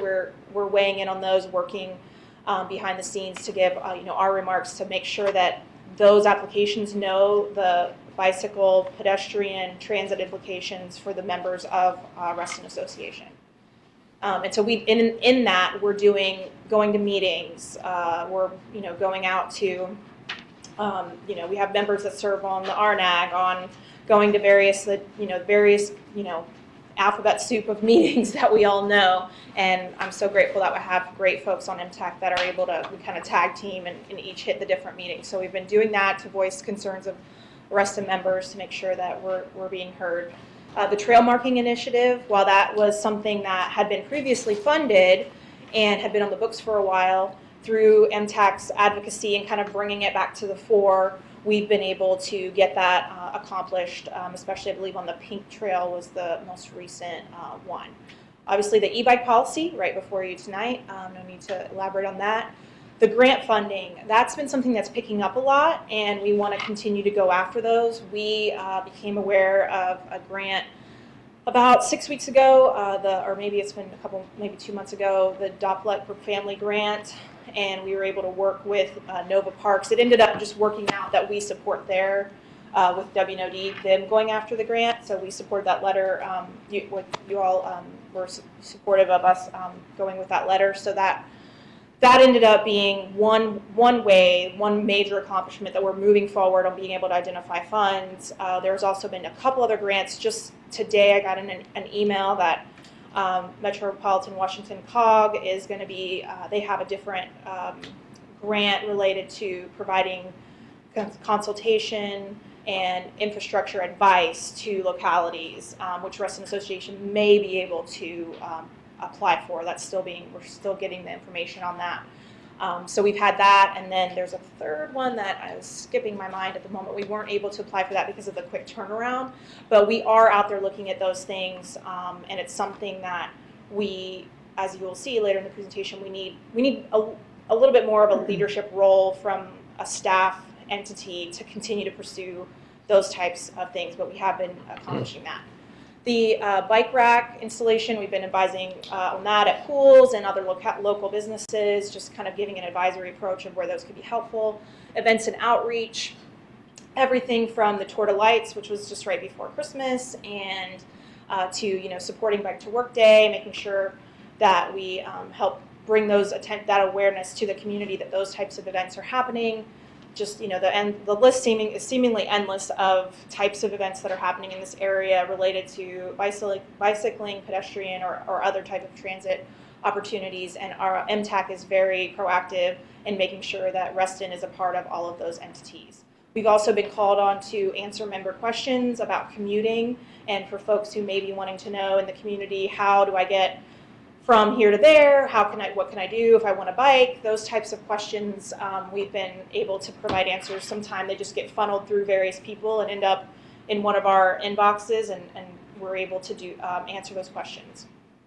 Our goals coming up in the next year would be, and to several years out, for the bike-friendly communities specifically, since that's not going to be for a few more years.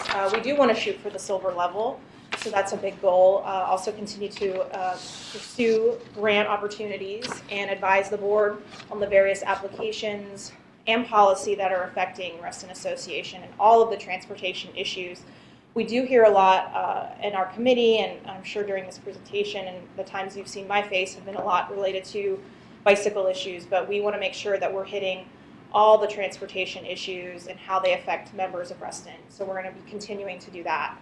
Advising on best practices for multimodal transportation. Those things kind of can flow along with the issue of the bike-friendly community. They really provide an outline for specifics and best practices specifically on the bike-friendly issue, and we'll be looking at various multimodal options as well. And then we're just going to continue with the special community events as long as we're able to do that with appropriate support and community interest. So that brings us to the big question of the day, the big ask, if you will. We've looked at things in our portfolio of work over the last few years, and as I've gotten up to speed, I've been informed by my colleagues about this, but there are so many great parts that this committee has seen of how things can work together that we feel like that having a bike ped coordinator would be of tremendous benefit to the community. Now, if you look at things that are very important in Reston, such as the swim and tennis facilities and those types of programs, they are united under staffing positions, and that's a little bit easier to do since those are you go to one place to do those things.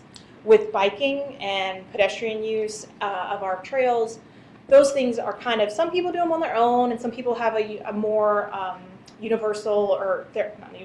a more individual usage.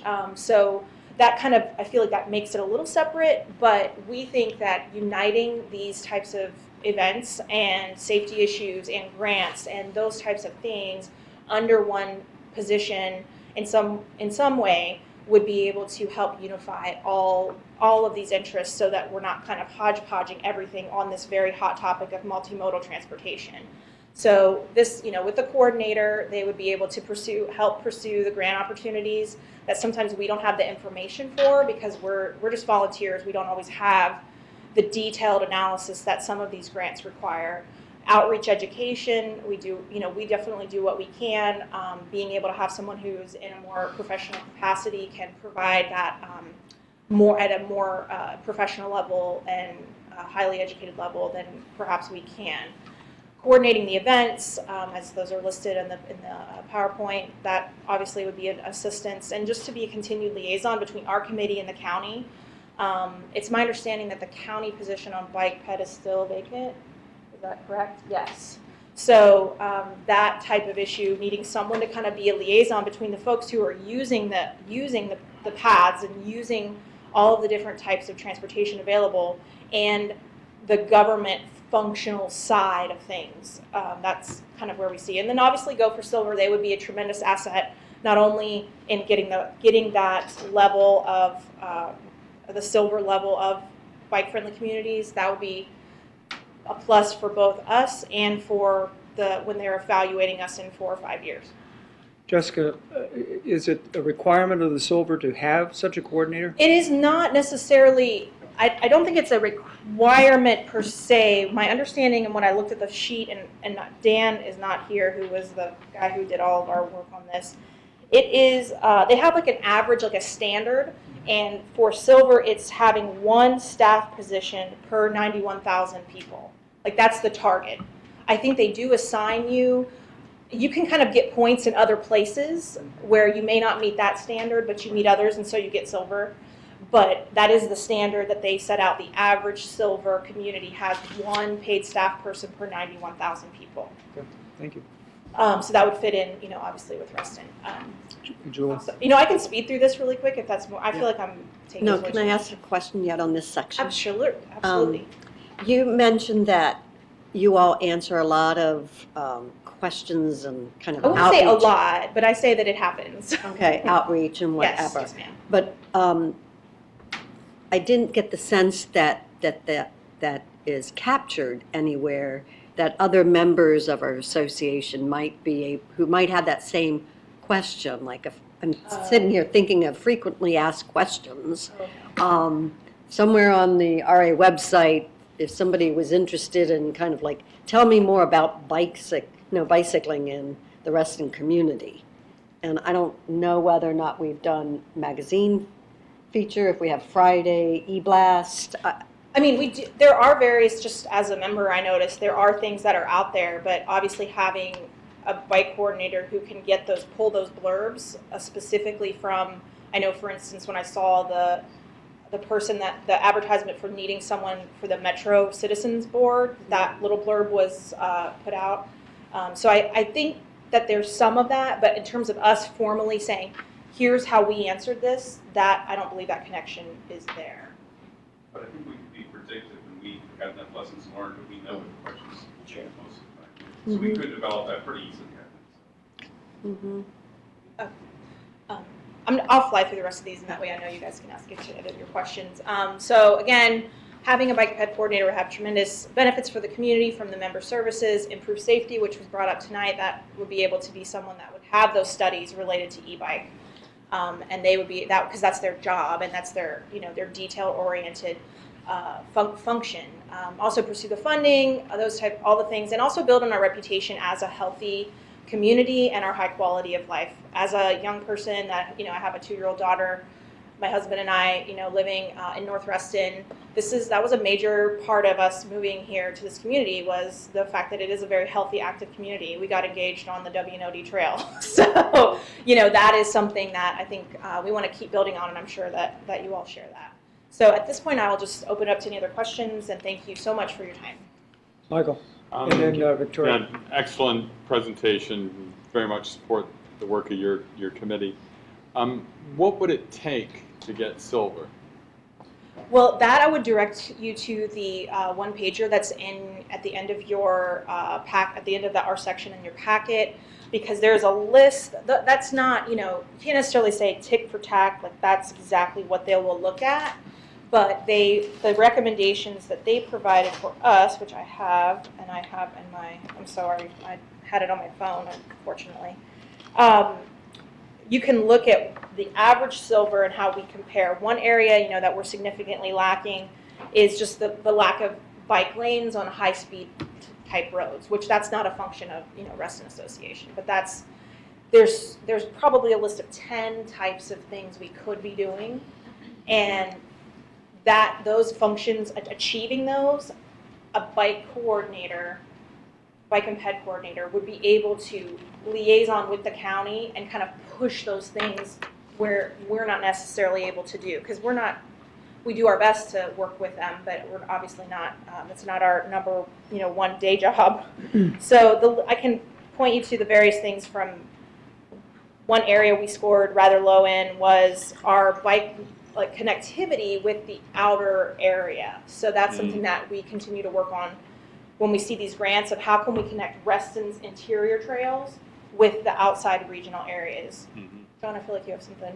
Well, I could add, but I didn't want to take Yeah, I could feel it. Go right ahead. So, in order to achieve silver, we need to think about our strategy, because it's really strategic to do that. It's not a matter of little small tactical things.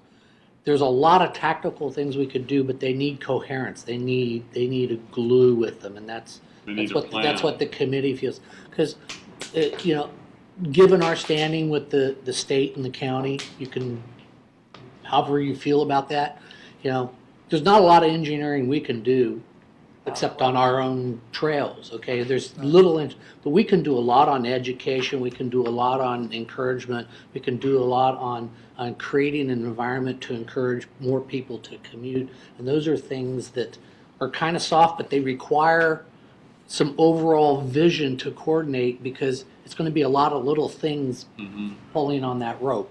And that's what we're going to need to do to make silver. And if we want to make silver when we come for renewal, we need to start it soon. Is there anyone in our local vicinity that has silver? Arlington. Arlington has silver. Yeah, we can't let that happen. No. Victoria? You mentioned that there's a Sylmar County position, and it's not been filled. Yes. Do you know how long it's been open? How, isn't it like, oh, Kelly? It went open in December, and I was at a meeting last night, they said they hope to have it filled by the end of May. Okay, so it's what I've got a couple of lines of questioning here. The first is I wanted to make sure that that wasn't some role that if the county couldn't fill it, how were we going to be able to afford to fill it? The other was, we've discussed as a board multiple times, we have varying views on it, that we do or do not want to duplicate services provided by other organizations, especially given that Reston Association members are paying their RA dues, many their cluster dues, and small tax District 5. So as we go down this road and have this conversation, I just want us to remember to ask the hard questions about, are we duplicating services? I love the idea, but I don't want us to do something where we're duplicating services. I would challenge us. It's a discussion we need to have. I agree, we don't need to duplicate services. But we're very proud of our bragging rights on environmental and various other things, because that's the essence of Reston. We can make the case we're duplicating that too. Now, we could say we need to be smart about this. I mean, you know, you go tilt this, well, it's a full-time person. Well, maybe it's not a full-time person that starts. Okay, you know, but as a board, we need to help decide if we want silver. That's the first thing we have to decide, and then how we want to direct and help staff to do the things we need to attain silver. Well, even if we don't say we can get to silver, it still might be worth asking that within an RA staff position, some of these duties are included. Yeah, so we got a budget cycle coming. Yeah, I just That's wanted the to make obvious sure that we're place. asking that question. We're putting the seed out Yeah. there. That's what I see. Yeah. There, you know, don't forget them. Okay, Jessica, thank you very much. Thank you. It's Thank great. you very much. I think it would be a good idea for us to take a 10-minute break, and we'll be back at 8:40. And then at that time, we'll have the public hearing on the additions to property. Oh, okay. That makes sense. Great.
Okay, our treasurer is not with us yet, but he's on his way, but we're going to get started right now. And I'm going to call up Larry Butler to introduce the public hearing on the addition to property from Toll Brothers project and the Pulte project. Good evening.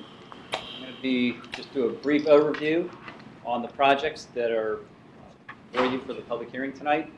These are two additions to property that you have heard me speak about before, so let me just highlight them real quick.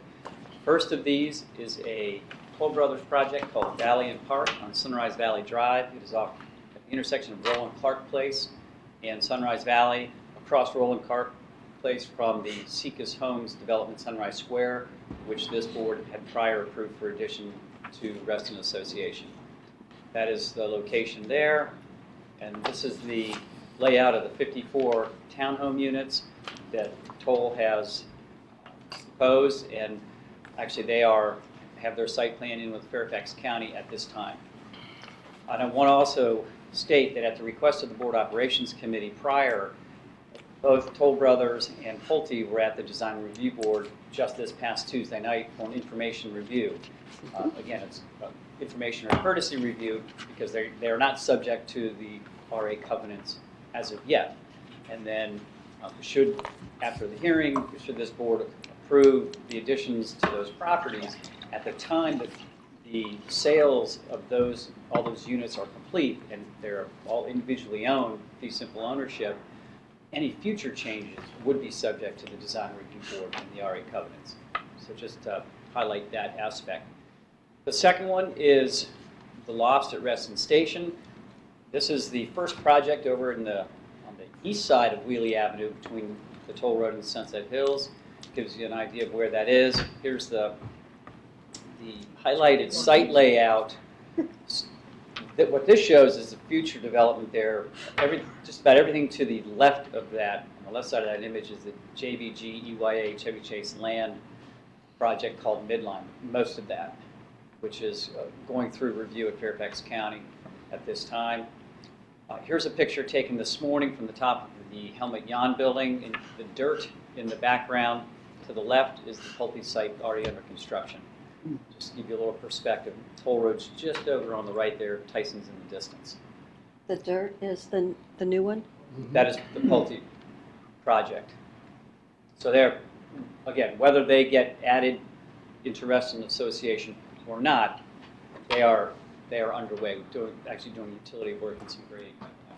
I see on Monday, I think it's Monday night, there's another property that the planning and zoning folks?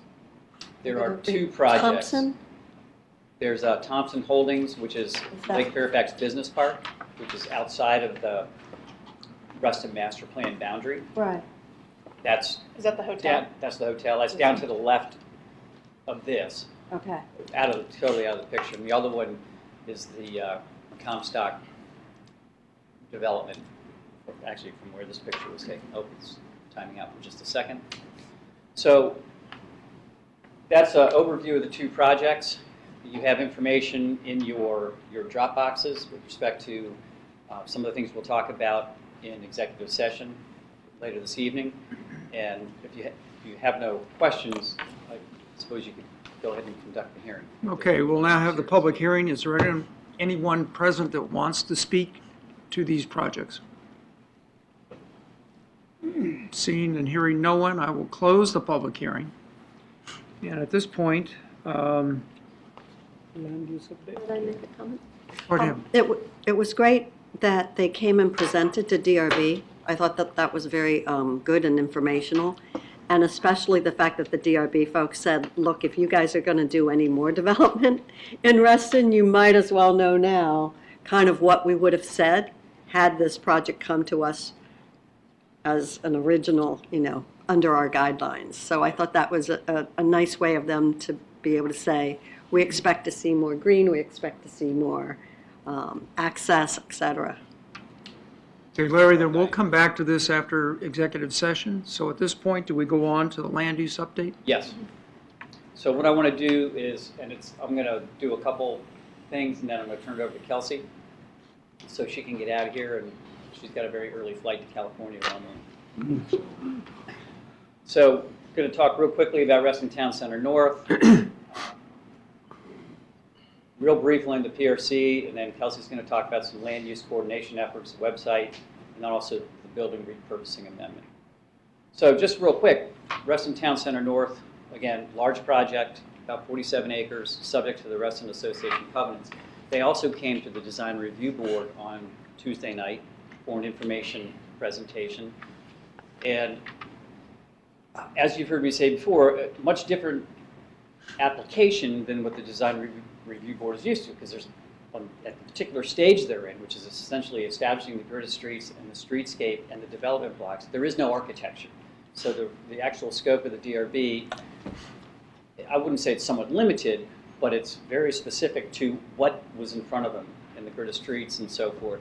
So most of the discussion focused on the grid of streets and the alignment thereof, and sort of the necessity for it to be there in the location as presented. A lot of discussion about tree preservation, the open space requirement. You may recall the MOU that we have regarding Town Center North and the protection of 10 acres of open space.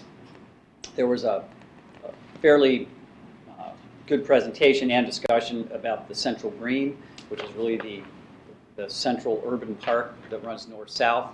And then they also discussed the long-term nature of the project, and this is a project that will unfold over many, many years. Sridhar? So the open space, 10 acres, now, did they commit to that? Is it open space, open green space? Because earlier I thought one of the versions had it as like hardscape, right? Yeah. Well, Parking so lots. if you go back to the MOU, which you have had in your presentations earlier, that open space is defined as public open space that can be either natural areas, tree conservation areas, it can be hardscape, it can be open play area, and so forth. So it's a combination of all those types of open space that can end up in that development and their commitment to 10 acres. And if they don't meet that 10 acres, then they have to contribute to a fund. So it's still basically the same configuration? They have changed. in the next revision, in the revision that they showed, they just submitted that packet, I think 2 weeks ago, back to the county. It's a little bit larger, but it's still not at the scale that we believe it should be. Okay. One of the things that concerned me about what they stated was there seemed to be a reliance, given the, the grid and the blocks, that they were going to rely on as the blocks got developed, that they would hold them to some level of adding to that 10. And to your point, they only expanded that center green space a little bit. Right. So the 10 acres can be made up Of little central parcels. green, the waterfront piece, as well as any of the open space that ultimately gets constructed or left, shall we say, on the individual development blocks. Right. So it is One for you, Tammy. Yeah, it's a difficult thing to prescribe at this point, just given that right now they're just looking at the street grids. Right. And then each of those development blocks will come in with their own concept or comprehensive development plan and rezoning for those specific pieces. And so, again, it is It might not be the summation of the parts equals a greater whole, Right, and that's one of the reasons that we want a greater commitment to the central green, because that's something right up front that that you've got, X, Y, and One Z big parcel. dimensions and Right. so forth. Yeah. So we're gonna keep pushing that. Any flexibility, because this has been like that for a long time, right? For many, many months now. Any flexibility? I mean, with respect to expanding that central green space. Well, I think that's something that Next. I think that this board and certainly the staff, as well as I'm sure members of the community, are going to be keying in on as that program moves forward. Okay. And there'll be many other opportunities as well. And then one of the things that came out of that is the potential for a work session that, and then I suggested that if they have a work session with the Design Review Board, that they also have the county planning staff, those who are reviewing it internally, come to that meeting so they can hear the kinds of things that are being discussed. Because as many of you know, the county staff will have a meeting with applicants, say one thing, they'll come to the DRB, they hear another thing, Yeah. and it's kind of like never the two shall meet, and that's not the way it should work. So we're encouraging them to all get in the same room and educate one another about each other's interests and ideas and requirements. And then just real quickly on the PRC zoning ordinance amendment, Tammy referenced something that, Kate testified at the Board of Supervisors meeting. This is just a reminder to those folks here and those who may be watching that Kate did provide testimony on behalf of the association, at recognizing certain things from the meeting we had, but also continuing to ask for more information and also a delay in the rather ramped up process right now to bring that to public hearing for our advertisement of the ordinance amendment. So again, I think everybody in this room are waiting for the next, volley, hopefully from the county. Okay. And I'm going to turn it over to Kelsey. I didn't see them either, and I don't see them in Dropbox. Kate, your comments, will they be added to the Dropbox? I can do that for you right now. Thank you. Hey, good evening. So I just have a couple more updates for you guys. First, real quickly, we have been working on our land use and development website, so I encourage everyone to come and check it out. We've tried to reorganize some of the sections to make things a little easier to find, so you should be able to more easily find planning and development projects versus transportation projects versus projects that are already under construction or approved. So there's a link here on the presentation if you'd like to go check that out. And then secondly, we wanted to circle back to our coordination efforts on development projects and recreational facilities. This is something we talked about at the last meeting, and since we've last met, since we've last come to you, we've actually met with the Planning Commissioner again, John Carter, also met with the leadership of the P&Z Committee, and together we've accomplished coordinating a development assessment worksheet. So this is something that we're all going to try and work on and use together to communicate information about different development projects and make sure we're all kind of getting back on the same page when we're looking at these projects. The second item is a map that I created that I'm continuously working on and updating. But what this is it shows current development projects that are under review in Reston, and then how they interface with the different recreational core needs or existing recreational amenities of Reston. And those are the core needs identified in the comprehensive plan. So this map, we hope to eventually put it up on our website. It's actually an interactive map. So if you click on that presentation, there's a little button in the bottom right-hand corner there. You can actually view and zoom in on it. But the blue pieces are active development projects, and then it's a little hard to see here, but drawn in are the different recreational amenities identified in the comp plan.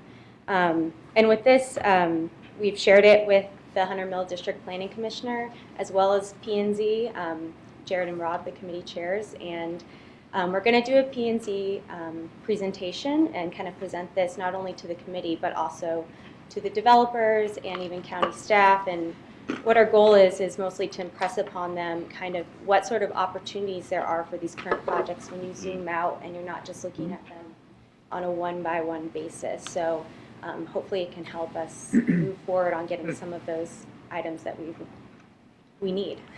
Great. And then lastly, we talked about this last time as well, phase 2 of the comprehensive plan amendment for office building repurposing. So since we last came to you, I've conducted an inventory and analysis of office buildings outside of the TSAs in Reston. So just a quick refresher, what this amendment does is it facilitates the conversion of vacant or underutilized office buildings in all areas of the county to alternative land uses not envisioned under the adopted comprehensive plan. So those recommended conversion options are listed up there. Some things like light industrial, urban agriculture, public facilities, residential, hotel. And as you recall, the big concern of this board was having to do with the addition of unplanned residential units in Reston.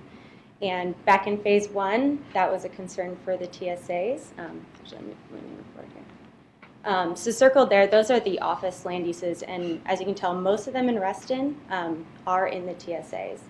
And with phase 1, we had the same concern, and when the amendment was adopted, Supervisor Hudgens confirmed that no additional units beyond what was identified in the comprehensive plan target unit number would be, no additional units would come from this amendment. So in moving forward and looking at the rest of Reston, what we did is we looked at what other land use categories office could occur in outside of the TSAs. So first, there are 2 very small pockets outside the TSAs where there are office land uses. The first is the Bowman Green Office Park, which many of you probably know where that is, just east of where the RTC North side is. And that site has approximately 26 small office buildings, all between 1 and 2 stories. So they look a little bit like this. And then secondly, there's a really small office park. It's kind of that top left circle up there. It's actually an office park that's mostly in Herndon. So there's like 1 building in Reston. So it's really not of major concern to us in terms of converting to residential.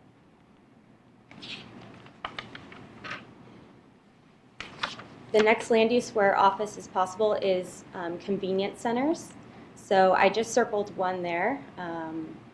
In convenience centers, what we found is that most of the buildings are relatively small service retail, not really office. A couple may have some more office-like buildings, but those also are very small, probably not suitable for residential and not feasible for conversion. So we really don't see a major concern with that land use area. And then the next one is village centers. So village centers permit office buildings. And the only 2 village centers that have true office buildings are Lake Ann Village Center and Tall Oaks. And both of those, as you know, have already gone through redevelopment plans, so the amendment really doesn't apply to them. And at the other village centers, I'm sure you're all very familiar, but there really aren't any office buildings. Anything that's office-like is like a small bank building. So really not something suitable for residential conversion. Also, the nature of those centers at this time really not suitable for residential conversion. And that's the Lake Ann office building I was referencing. Sure. Yes. Do we have an update on Tall Oaks? JAG, with JAG from a development perspective, where does it stand? They're working on the commercial building there. Okay. I believe they have their site plan in to Fairfax County for approval. And if you go out there, there's been a lot of work on that 2-story office building. They've got the elevator shaft on the outside and working on the facade and things like that. So there is work underway on the site, but not on the residential portion yet. Michael? Boy, am I glad you're here, Kelsey. Thank you. Thank you. I think I said that once before. I'll second it. I'll second. I'll second it, yes. We really appreciate you here, Larry, but having Kelsey here too. It is just elevates the level of. Absolutely. Ups the games. Yeah. Ups the game. A couple of things. Number one, really pleased to see the recreation facilities being mapped on here, the ones that might complement the area. There was a discussion that was held several months ago about Lake Fairfax Park. Any news on that? I've not heard. The last I heard is that they were going to release their next draft, basically a draft master plan based on all the comments and survey and so forth, sometime this spring. And I have not gotten word of that yet. Yeah. There was an offer to have, I can't remember the name of the director, come and address the Reston Association board if we want. This goes back almost a year ago, I think. About the recreation requirements? That's right. Yeah. It's been about a year. The director of Fairfax County Park Authority. Yeah, not, It wasn't the director of the Park Authority, but there was another person that you had met with. And as they were going to develop their survey of getting information about the interest in things that our community might wish to see in the recreation center, which is sometime in the whatever future, keeps moving down the road. Okay, that's separate from Lake Fairfax Park, though. that's right. Yeah. Yeah. Lake Fairfax Park was a very specific thing. There was a public meeting several months ago, I think. I didn't attend it. Right, but it it's was well something- attended. Yes. A lot of cyclists there. Mountain bikes. Cyclists and trail users. Yeah. A lot of mountain bikers, true. Let me just switch the topic a little bit. I think we need to keep tracking that on something like this. Previous discussion was about transportation, multimodal, bicycling and whatnot. Could we identify on here those things that we need in order to achieve silver? These last, 100-yard connections and whatnot. I think it would be tough to map, but I think what we can do, and if you look, again, I think at the back of the presentation, there were some, kind of showed where we can compare. Right. But one of the biggest ones is the bike lanes on Yeah. roads with a certain speed limit. I mean, that's not in our control. So maybe what we can do, staff and Mtac can work on specifically what are those things that are totally within our control, Yeah. whether they're budgeted or not, and Right. what are those things that are absolutely not in our control, but perhaps we can influence through advocacy. Absolutely. Yeah. Both Maybe those that would areas would be helpful. And have it identified here so people can see it, Okay. right? Great, thanks. Okay, John? Real quick remedial primer. On these repurposed office buildings, on your slide where you say the following list of recommended conversion options, light industrial, urban agricultural, institutional, blah, blah, blah. Essentially, those are all potential. Right. Those Okay. are the potential. So have we looked, you've done a good job of identifying the land parcels that are candidates, that could be candidates for this? Have you looked to see if someone put light industrial in one of those, do we have members who are living close who might care, who might think that's inappropriate? That's, you don't have to answer now, but I would say we probably need to look that further. Yeah, I think, Now, because I know 5 years ago when we did the master plan, John Carter was actually pointed out that a lot of these things we don't have in Reston, okay? And so he might be in favor of, filling out our portfolio of property types now that he's the planning commissioner. But from our members' point of view, it'd be interesting to know if we got any members that are close enough to the parcels that you've identified that they might pop up and maybe we need to do some outreach to them. yeah, I think that as this continues, we definitely will keep an eye on it and see kind of what comes of it. This time we're definitely looking through the lens of trying to identify residential conversions, but and many of those things actually in many of these areas, because village centers are mixed use, convenience centers are somewhat mixed use, a lot of those uses actually can already occur, so the amendment doesn't apply in some cases. But yes, for example, something like light industrial may not be appropriate. If someone repurposed something into a woodworking shop and all, they got all kinds of wood and supplies and Sure, stuff yeah. around, it's got visual stuff. Yeah, makes sense. Victoria? The parcel that is across from the entrance of Reston National on the other side of Sunrise Valley, where there are small, like 2-story Mhm. office buildings, is that, I don't see that on the map. Is that Yeah. not something that we're considering here? Or That am I was- blind? I could be blind. That It's is across the actually road. one of the probably the only convenience center that has a more office-like building, I would say. So that one's And actually considered a convenience center? that is technically a Okay, because convenience I center. never quite knew. Yeah, Yeah. it is identified as a convenience center. You mean the one that's on the corner of Reston You're talking Parkway about and the- Sunrise Sunrise Valley. Valley? Yeah. Where That's the- Yeah, sorry, we're I Marquee Valley building misunderstood. That's in the TSA. I Okay. misunderstood, sorry. I thought you Okay, meant yeah, that's what I was trying to the figure golf out, course. because that's one that I'm not Oh, seeing okay. on these maps, but I'm seeing the stuff that's closer up towards Fairfax Right, County Parkway. That was So that's already in part part of the one. original phase 1 that's in the Reston TSA, because it's north of Sunrise down. That's what I thought. I just didn't know if it was something we were identifying as something to keep track of because, you've got townhomes that are really close to there, and then you've got some condos that are directly across the street from that are already going to be dealing with the blowback from all of the development that's already built, or that hasn't quite opened, but is just about done. Okay. John? I'd like to back up to the land additions. That's the wrong way to say it. The Pulte and those. You said that they went to DRB, and you're having discussions. I just want to put on the table, I don't expect you to have an answer, but I think we as a board need to work with staff to make sure we prepare for a scenario that I think may happen, and I could be disabused of it. That is an intersection between what you guys do as land use and covenants and DRB. There are lots of instances where we have new members who've bought properties and the property is inspected for the sale, and the new members all of a sudden have a bunch of deficiencies that they have to fix. Okay.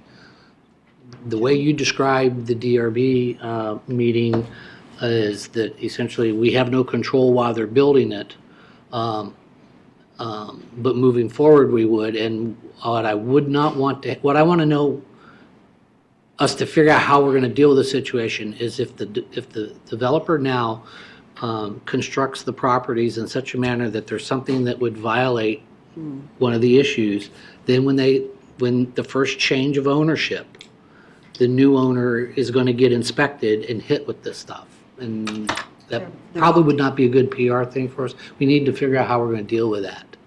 That's a good question, and most of these new developments have it's a requirement that they draft a set of their own design guidelines, because they are going to be cluster associations too. So there is a layer, if you will, not unlike existing clusters.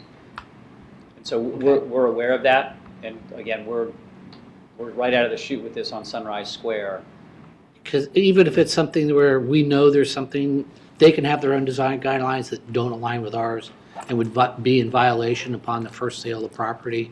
Do we grandfather? What are we going to do about that now? Maybe I'm hypothesizing, doing too much of a hypothetical, but I'd be willing to bet it'll happen, and we don't need to do that to ourselves and our members. Well, when they construct their cluster association agreement, Okay. will we be looking at that to see how it might mesh with our other Okay. clusters? So one of the things that I did this week was talk with a management company for one of the projects that is getting ready to do all the pro forma, their 10-year pro forma, and we went through all of the nuances as the property becomes a part of the Reston Association. I explained that we're expecting a set of design standards, cluster standards for that property, that on substantial completion, they turn that over to us. It becomes part of what Anna's team now regularly looks at and specs. They're going to be working very closely with us, if approved, to be in addition to our Reston Association on making sure their new residents are informed about what Reston Association is and does, the benefits that it has, including but not limited to the design review and covenants aspects of it. So both developers are very aware of that and actually look forward to our participation. So new owners will be fully apprised of what's going on. Okay, are there any other comments or questions? If not, let's go on to the legislative update. Real briefly, I am pleased to tell you that the 3 bills that I requested your opposition to last month all have been stricken from the rolls. All right. Including 722, which was Delegate Plum's bill, and we'd like to thank Delegate Plum for his work in resolving that issue and taking that off. The business issue has gone away, and the having to respond to every complaint from an association member has also gone away. I have for you just an updated list that is similar to the one I sent you last time. It basically tells you who all the bills are that relate to community associations, but that is the basis of my report. Okay, are there any comments or questions of Mr. Chadwick? Congratulations. Congratulations. Nice to see it stricken. Thank you. No, that is excellent news. Thanks. Good, good, good. All right. If we're done with that, we'll now go into executive session to discuss contractual land use matters and contractual matters related to the proposed additions to property of the Toll Brothers project and the Pulte project. And that, I'd entertain that motion. I so move. Is there a second? Second. Any further discussion? If not, all in favor of going into executive session to do those things signify by saying aye. Aye. Opposed, say nay. We're now in executive Aye. session. Thank you, Eric.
Sanya, do you have a motion to bring us out of executive session? Mr. Vice President, I move that the Board of Directors certify to the best of each member's knowledge that only those matters appropriate for executive session were heard, discussed, or considered by the Board of Directors during the executive session.